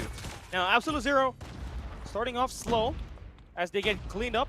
SDE is going to be soaking up time inside of the point, and they are looking to try to flip the spawn and give them that B2 side where FTX has already taken full control of. But there is going to be some extra efforts here happening for Setaviato to try to wrap around. Not going to be able to get any kills, but he does force a spawn here to go in favor for their side. So it's going to be Absolute Zero so far here in control of the hill, as JB is going to be able to get the last and final run here at the last and final elimination to clear out the hard point. I mean, last 30 seconds, and it's all about trying to rotate on the next hill. AG versus Yato, when Yato wins a crucial kill. That should put his teammates to spawn over towards the right side. They got a Predator missile. Oh my god, it got 3 kills. Crazy. Gonna light things up in the kill feed. And a money hill in the hands of AZ. 36-19 on our scoreline. And they also got their early rotation. Oh, the new ND execution by FDX! Oh! Inter had to put him out of his misery. What? You go for an execution in the middle of the hard point, and in fact, to add more damage to the wound, they get the hard point spawns. They're still winning the game. Oh man, FTX has gone through it. 24 kills on that search and destroy stand-up up against Boss, and to be executed in the same game. It can't get better than that. He's trying to earn up. Look at that. He's angry. 3 kills. He has been tickled, and the berries bolting back. But Yato shuts them down single-handedly as well. And Absolute Zero is taking full control of the P2. I am lost for words here, but the game gotta continue. Absolute Zero so far, they are getting so much more than what I initially expected, especially right from the get-go of the game, but it is your boy AZ here with 3 operators going to be available for investment on towards the next hill. 100 killer drone out. Prize fighter comes in. Left, right, punch, uppercut. Hydra here, gonna go for the spray. But the death machine and the purifier are gonna be invested here from the side of Stalwart Esports and hopes to get the first 30 seconds here inside of P3. Yeah, 65 to 33. Skirt is gonna have the death machine, so that should stop the players coming through from Broken. Now, Idra's trying to stop the push by investing that war machine, but it does not really get anything.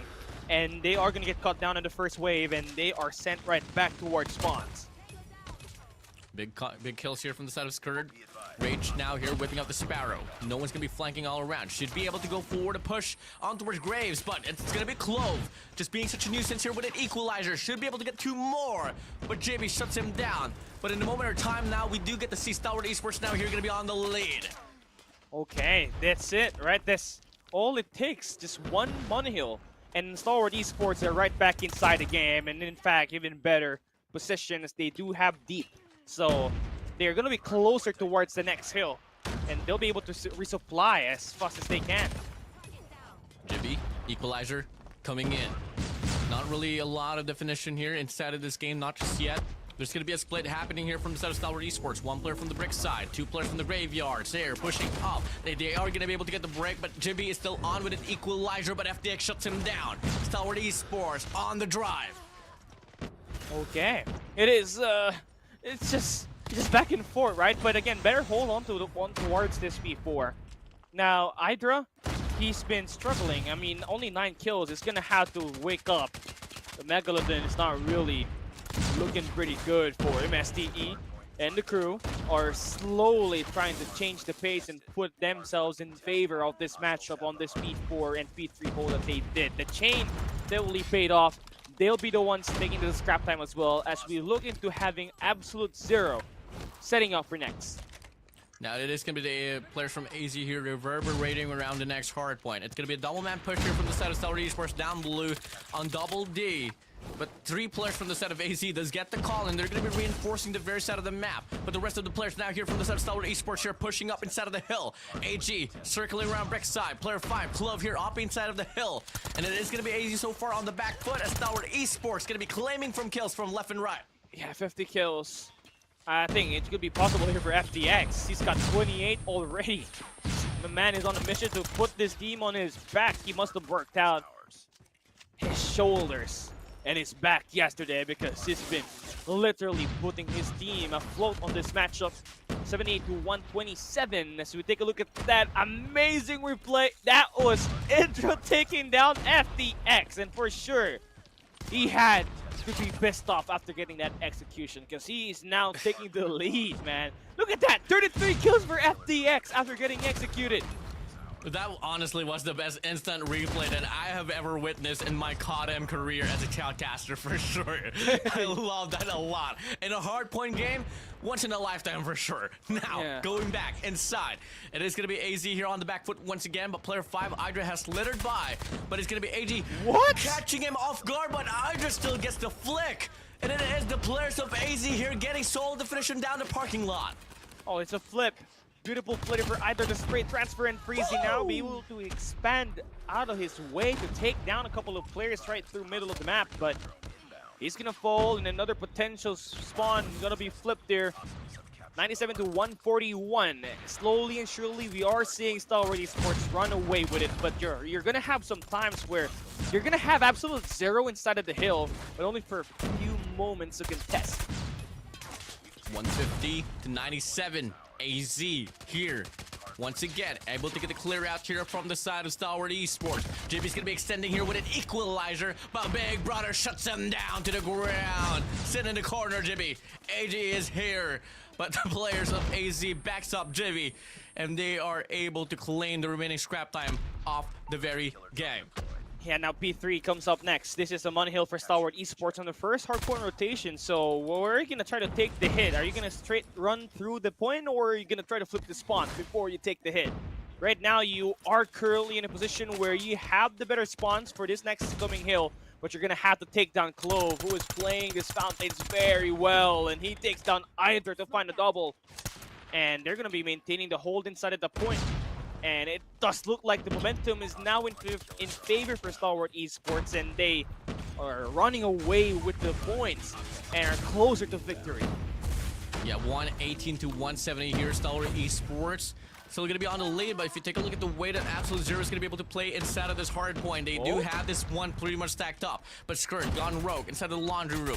3 players here actually going to be passing by. And it's only going to be Hydra here to try to make the play as he finds one. War Machine is going to be available for that investment, but I think he wants to hold this one out for the next hill instead. AZ to get the better look for the formation on the next hill as well. Not too bad, not too shabby. This might still be them here inside of this game. And that was a crucial B3 hold, and then back 30 seconds for Absolute Zero because that just erased the deficit to 20 points. And they got the better spawn on this B4, so they really were trying to fix their errors that they had in that first few hills. And they're on pace to try to change the gap here. They want to take a full hold of this, but they are not winning any gunfights at all. And AG is able to overextend, trying to take away the player holding down that fountain, but they have no information whatsoever, and that guy will be contesting inside of the hill. 154 to 180. It is now going to be Stalwart Esports once again here on the driver's seat. Shut up.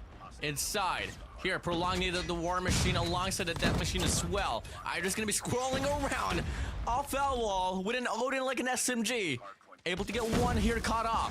But there's going to be one player here pushing up inside. Freezy deals with him though. Shut up goes out. Claw's going to be coming in from the side of Freezy.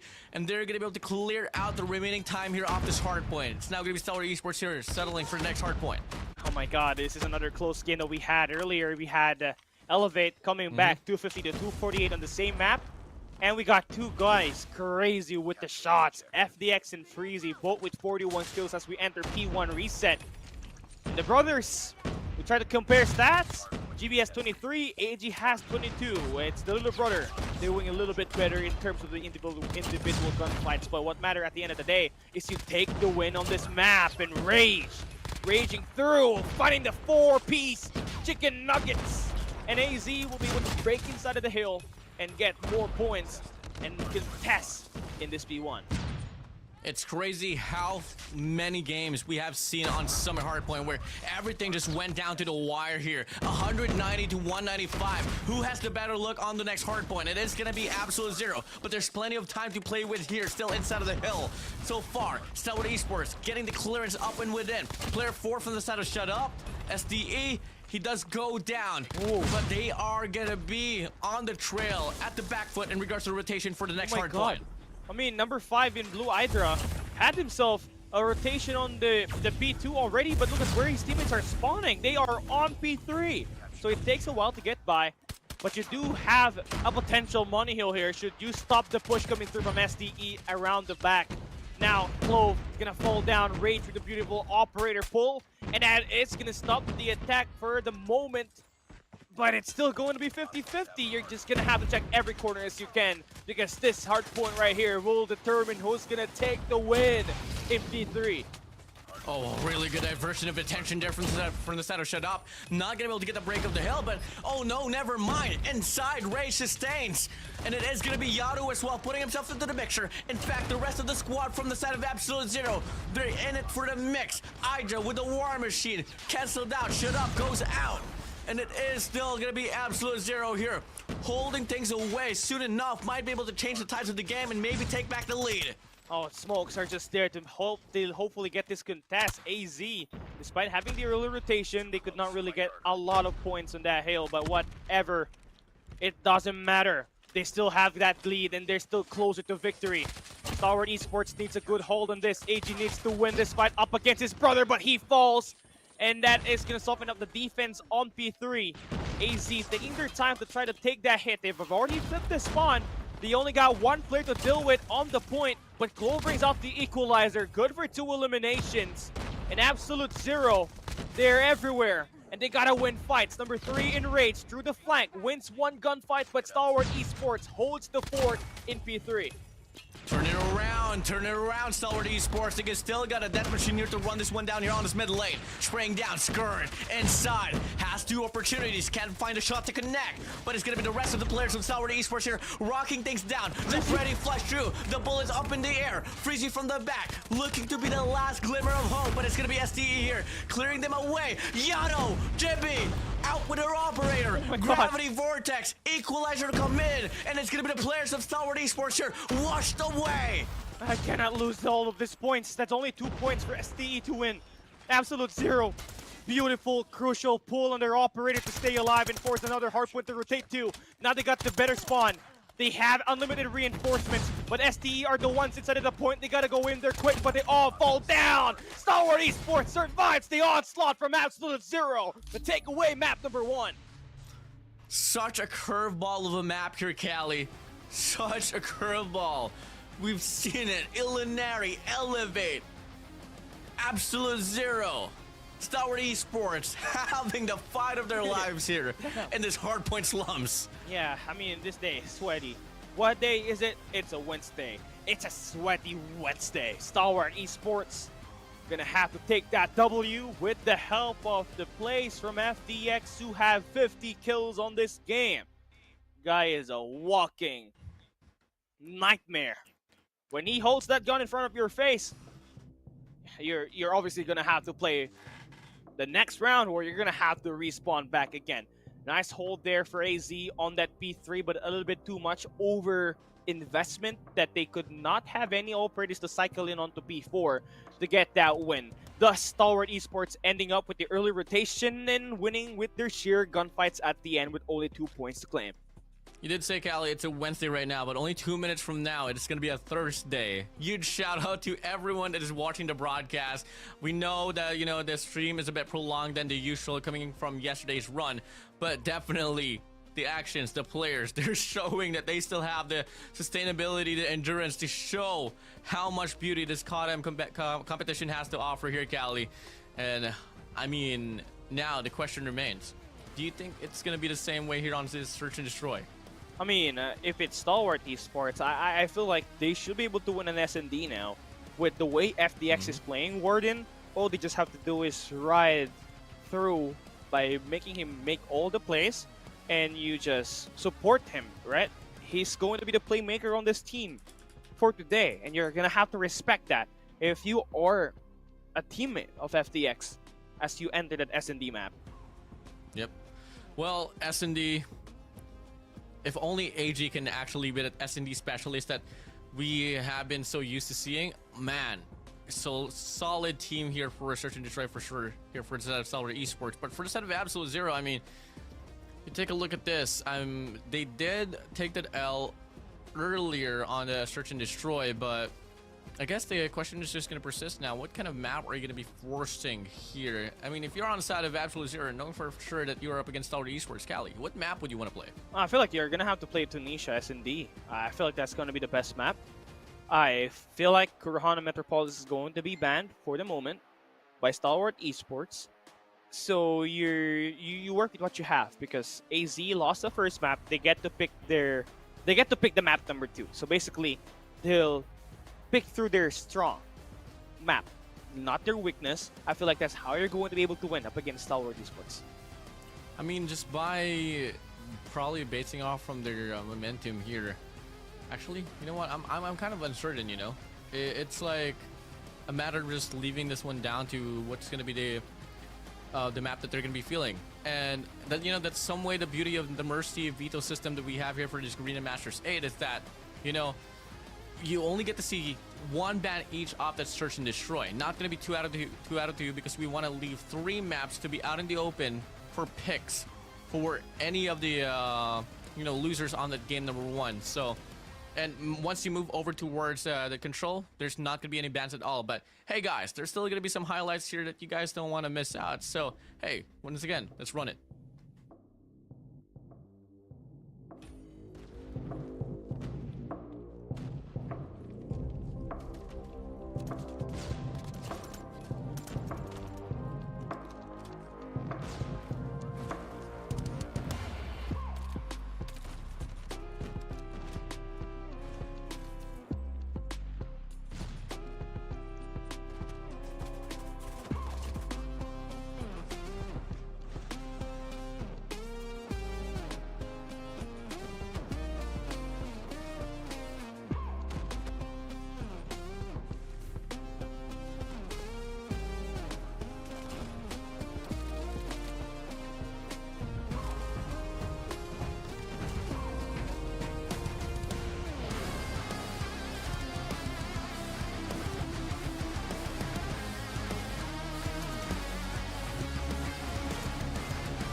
Well, I mean, that was a very interesting run for Hardpoint there, Cali, and we're about to see a lot more here, especially with the dynamics that Search and Destroy is going to be able to offer.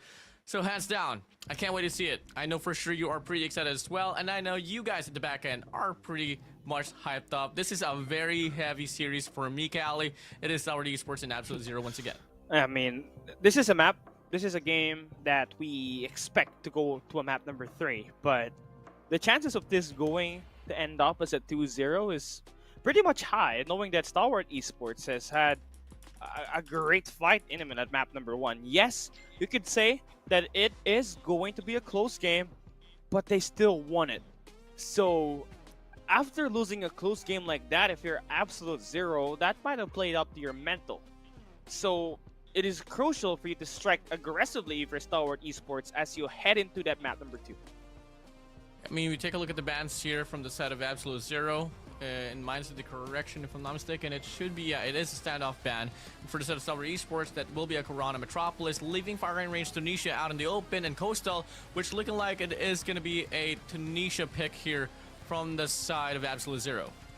Tunisia, it is. So we were right with the prediction of what map we are going to be provided. And Absolute Zero is the type of team that gets really tricky on this map. So you got Yato, but then you also got Ither with that sniper who's been ever consistent. He was really hanging up there up against Kendi in the firing range Search and Destroy that they were playing on the earlier matchup today in our schedule. Now, Stalwart Esports is starting on the defensive side, while Absolute Zero gets to strike first on the first half. So, attacking, I feel like Stalwart has provided Absolute Zero an opportunity to take the lead head on, because their attack side looks to be very promising.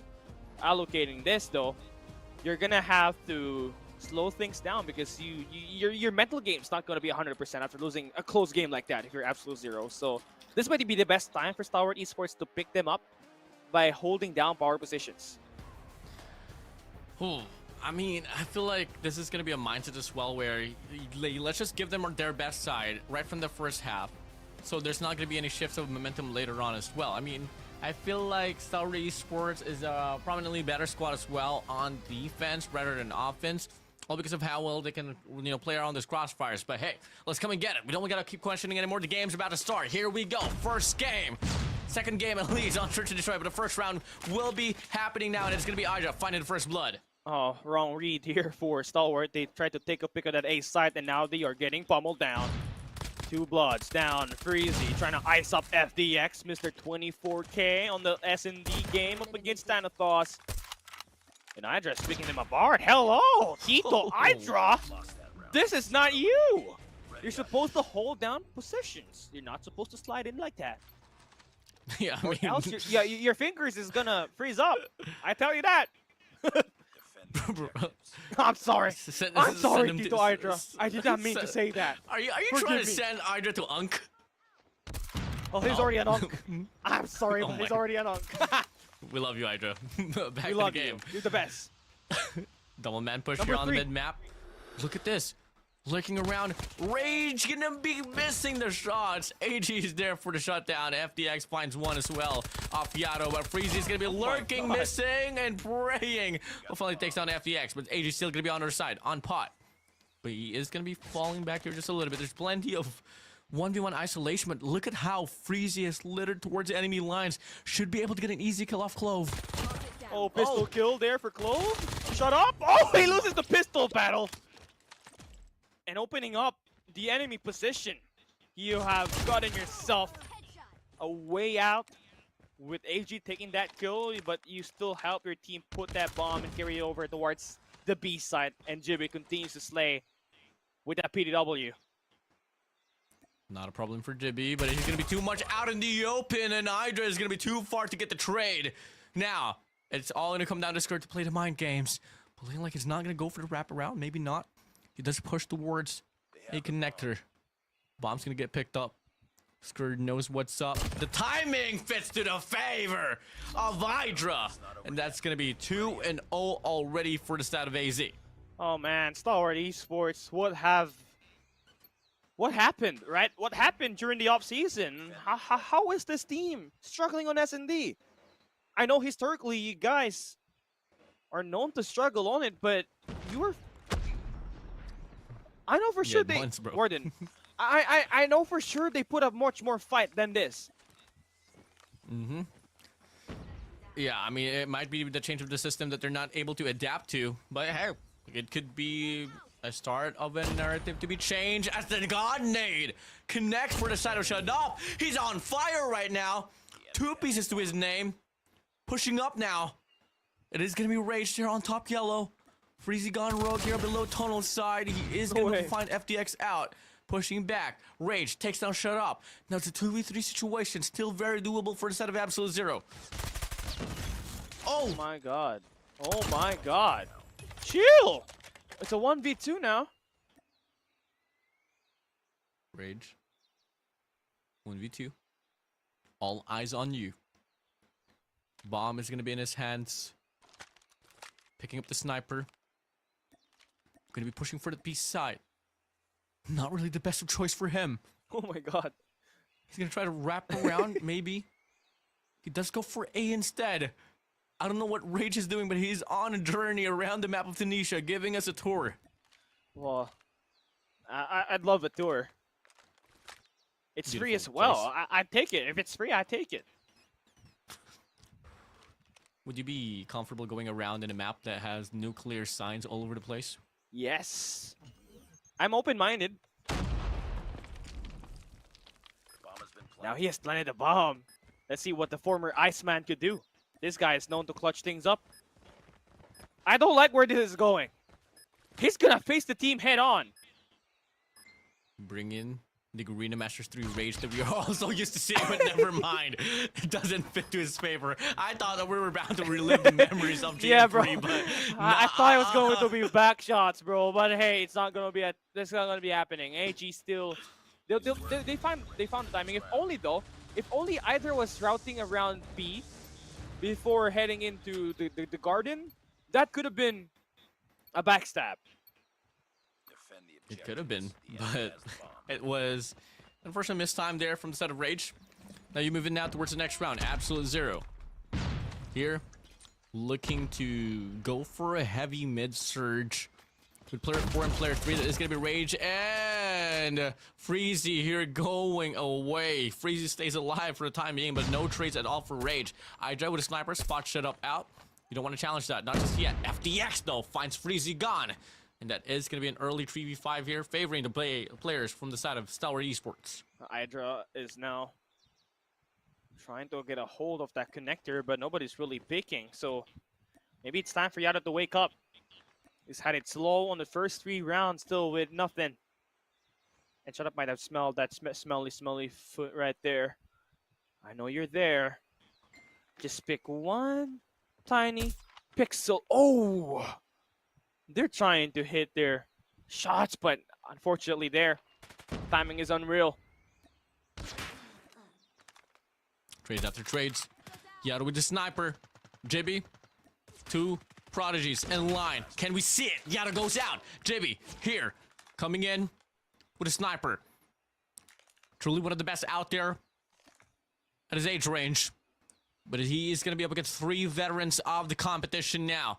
JB, can we see it? Finds one. Here we go. Checks down the bottom side. Pops in. Gonna go for the shell. Oh. Big brother AG shuts him down. Oh man, the bigger brother is the bigger brother is still gonna have the better outcome on that. And Stalwart Esports will be able to tie it up. And that's again the beauty of this. If you're just They have the bomb. gonna have a 3-3 split, or even better, a lead when you're on defense, it's gonna get a lot easier once you switch sides and you're on the attack. And FDX kicks things off with the first blood. He's gonna get attacked here, but AG cleaning up house along with FDX. That's 4 straight kills with just 2 of them. And it's just the Filipino duo, AG and FDX, getting those 5 kills. Just like that. Bro, big spray, big conversion. At the end of it, AG finding a triple spree here. Now, 1 more to go before we switch the sides. Absolute Zero, can they claim 1 more round and extend the lead by 2? Alright, let's see how Star Esports does this. I mean, you want a 4-2 split. You're just gonna get a little bit easier routes when you're on the attack at that point. Now they're pretty centric on defending the A side as they got 3 players there, and the nade connects through the winery as Clove finds the kill on Tiato. And I love that they're just playing patient. They don't gotta have to play and go in and overextend, because when they did that, they lost 2 rounds. STE just holding the angles, holding the ground. Shutup's gonna be able to find 2 there. On the other side, gonna go for the challenge. Finds the hit marker on Rage. Still looking for more blood here. But nobody's dropped, not just yet. A minute left to be played with. And it's Absolute Zero. Idra! Wow. Nasty angle, puts Clove down. Shutup finds one, but Freezy doubles it out. Skirt into the mix, spraying down. Can't find a double. Jimmy shuts him down. 2v2 now. They got full side coverage here. They should be able to get the bomb planted. Yeah, 46 seconds. Still plenty of time to make a rotation. Over towards B if you want it. But be careful, though. The longer you take, the longer that you're going to have yourself a little bit of a trouble. Freezy's not going to win that up against AG, so now it's all down to Jibby. Enemy has Up dropped against the his bomb. brother.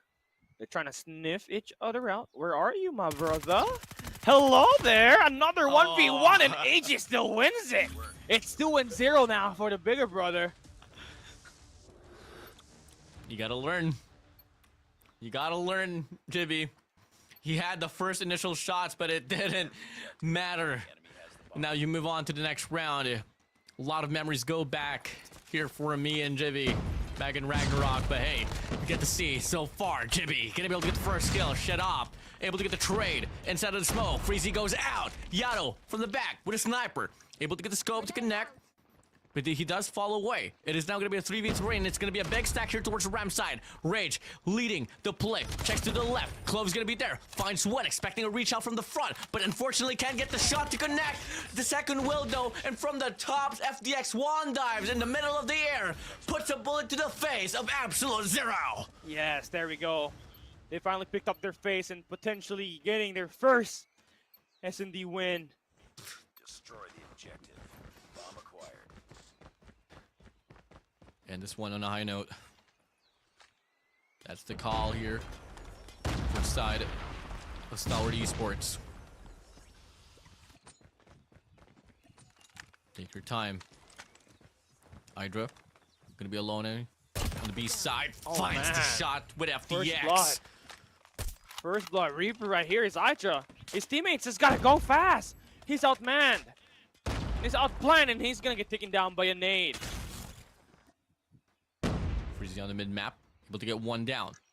Rage sure cooking up the nade. Not gonna be any players right there. Looking to triple push here on towards the tunnel side. JB finds a double.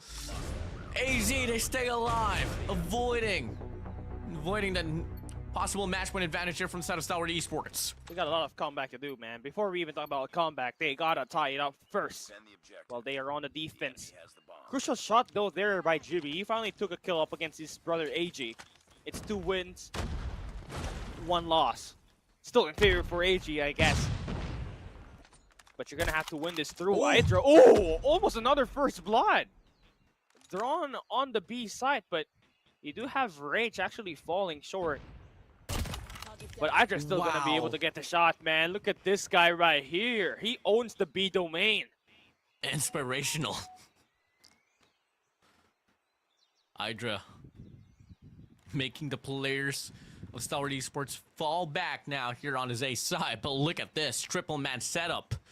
Extended 2 right around What Winery. angle? Yato! Top yellow control. Finds FDX. Outplays him.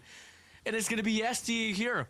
Falling down 1 by 1. They don't really have any proper calling on what's going to be the commitment looking like to get the bomb planted. It's just them playing some default. What is this high-low action right here? Both of them are playing low. This one's a low-low. That other team is high-high, and now they're swinging. Oh, boy, who won? Oh, mom! Clove won that. And that's why you gotta bring in the USS 9 and not a PW right there. The timing AG is going to be slithering by on the tunnel side, pushing up now. But Hydra, I think he finds the call, but I think it's a bit too late for him to react as AG is already pushed up. Yato here all alone, 1v2 situation. Let's see what he's made of. A former prodigy, along with Yobas back in 2021, but that's long overdue, and he could not clutch it. SDE now at game point and match point on the series. AZ cannot afford to lose any more rounds to force overtime. The objectives. AG is dropping 11 kills. We asked for him to step up on the search and destroy, and he's absolutely serving here up against Absolute Zero. One more good round, one more clear out, and that is going to be AZ drop here on the series in a 2-0 fashion. I mean, you know, SD already won up against Ankh, right? But they lost the next two. Oh, no, they lost the next map, right? Up against stand of A&M Thanatos. But they should be their second map win, should they get it. Absolute Zero, are they going to allow themselves to take 2 Ls today? Here we go. Could be the last and final minute here. Could be the last and final skirmish here on his A side, and it's gonna be Stalwart Esports here, gonna go for the commitment. FDX from the top side, able to get a kill. Yato doubles it down. Skirt finds a trade. Jibby tries to go for it as well, but Skirt is just able to go for the spray down. Last two players. It's all gonna come down to the veterans. Rage, Hydra, can they do it? Number 5, Idra gets the kill on the shot up. It's a 2v1, can Skirt. Mr. 2021 Finals MVP gets the first one, Hydra. Gonna swing out with the pistol, and he's gonna take the kill onto Skirt, surviving for another round. And they stay alive. And they stay alive. Absolute Zero. 2 more. 2 freaking more rounds for them to force an overtime and live on. Defend the For the objectives. series, here we go. They got the mental fortitude to win this. On a 2-1-2 defensive split, Stalwart will choose to remain active on the middle of the map with AG being sent out. Oh, kills after kills. Trades after trades. Freezy's gonna be out. Same goes for the side of Clove. AG pushing up now. Should be able to spot Hydra. Easy kill for him, but Shut'em beats it right to it now. Rage is out, and this might just be it. Full clearance on his B-bomb side. Yato working for the rotation towards the spawn line. Sniper nest pusher from the side of Jibby. The bomb's gonna get planted. Yato's gonna be all alone. It's all over. It's all over. SDA are your winners for the series. You love to see it. They finally get themselves over the hump, right? They've been pretty inconsistent on the search and destroy, but they do win it here and getting their first sweep of the season, and to do it up against Absolute Zero, who gave so much trouble up against Elevate earlier today. Stalwart Esports finally put themselves in the board after having a shaky start. FDX and the crew gets the job done. They get it pretty cleanly there. I mean, it was pretty close on that hardpoint game, but you move over now to Search and Destroy. There was a pretty big gap in regards to how the pacing was played out, and truly the gunfights as well. Now, we move on with Absolute Zero taking another loss here. And it's just solidifying the whole statement that Stalwart Esports is truly the #2 team here in Garena. Yeah, and I don't know what to say after experiencing this tournament head on. But I believe the tournament and the competition in Garena just got a lot stronger. Teams like Elevate and SDE are not having an easy time comparing it to Garena Masters 7. That is a fact. They could not escape with an easy win and just call it a day. Right? They have to run for their money. They have to work out. Go to the gym to sweat it out and win it. Right? And I guess this is the beauty of the Immersive Veto. Having a chance to pick out your strength when you lose your first map. Beautiful, beautiful addition to the format that we already have here in Garena Masters. And you know what's so impressive here for a set of Stalwart Esports? Yes, it was done by the courtesy of the Mercy Veto, choice there from the side of Absolute Zero, but it was still Stalwart Esports owning that one down. So it is just it just goes to show there was a lot of preparation involved here from the set of STE on this specific map of Tunisia. But we have yet to explore other maps. I mean, you know, if you want to talk about the repetitions for the maps here, Cali, we've always been seeing what? Arsenal, Slums, Tunisia. We've seen a firing range here and there on Control. I think we've seen pretty much every map except for Raid, actually, Raid. Cali. Yeah, people hate Raid. I mean, I'm quite interested to see what's going to be the cards to be played in the near future. Yeah, there's a little bit more of a leverage here for other teams to match up against the top squads, right? They utilize new maps, Arsenal, Slumps, then you got Standoff in there as well as Takeoff to put these teams on edge. And yeah, they're trying to leverage their gameplay, and they all really got it done. And A&M Thanatos to do it in a way earlier up against Stalwart Esports to win it when a Search and Destroy winning through overtime. It shows that their mentality, their experience as a player is definitely improving. And here, unfortunately for AZ, we thought that it's going to be a map number 3, but it seems like they got tired out. The mental game favored Stalwart Esports, and yeah, you're gonna have to endure it because this team's played at 12:24 a.m. It's already Thursday. This schedule is supposed to only be a Wednesday, and they just had to will it through. So a big shot to Definitely, our boys that played up until midnight. Yeah, I mean, huge shout out to the viewers as well. Huge shout out to my boys in COD Esports, Ragnarok for sticking by all throughout the broadcast. You know, they could have been here, but unfortunately they got taken down by A&M Thanatos. But hey, moving in to the standing of the group stage, currently we got Elevate Puck still going to be on top, 11 serious points to their name. Stalwart Esports are going to be on a trail by 9 of Morgan. A big gap here between them and Unk with only 3 tied up with absolute 0. And you move over now towards the last 2 teams here at the bottom side. It's going to be Lunaria Esports and A&M Thanatos.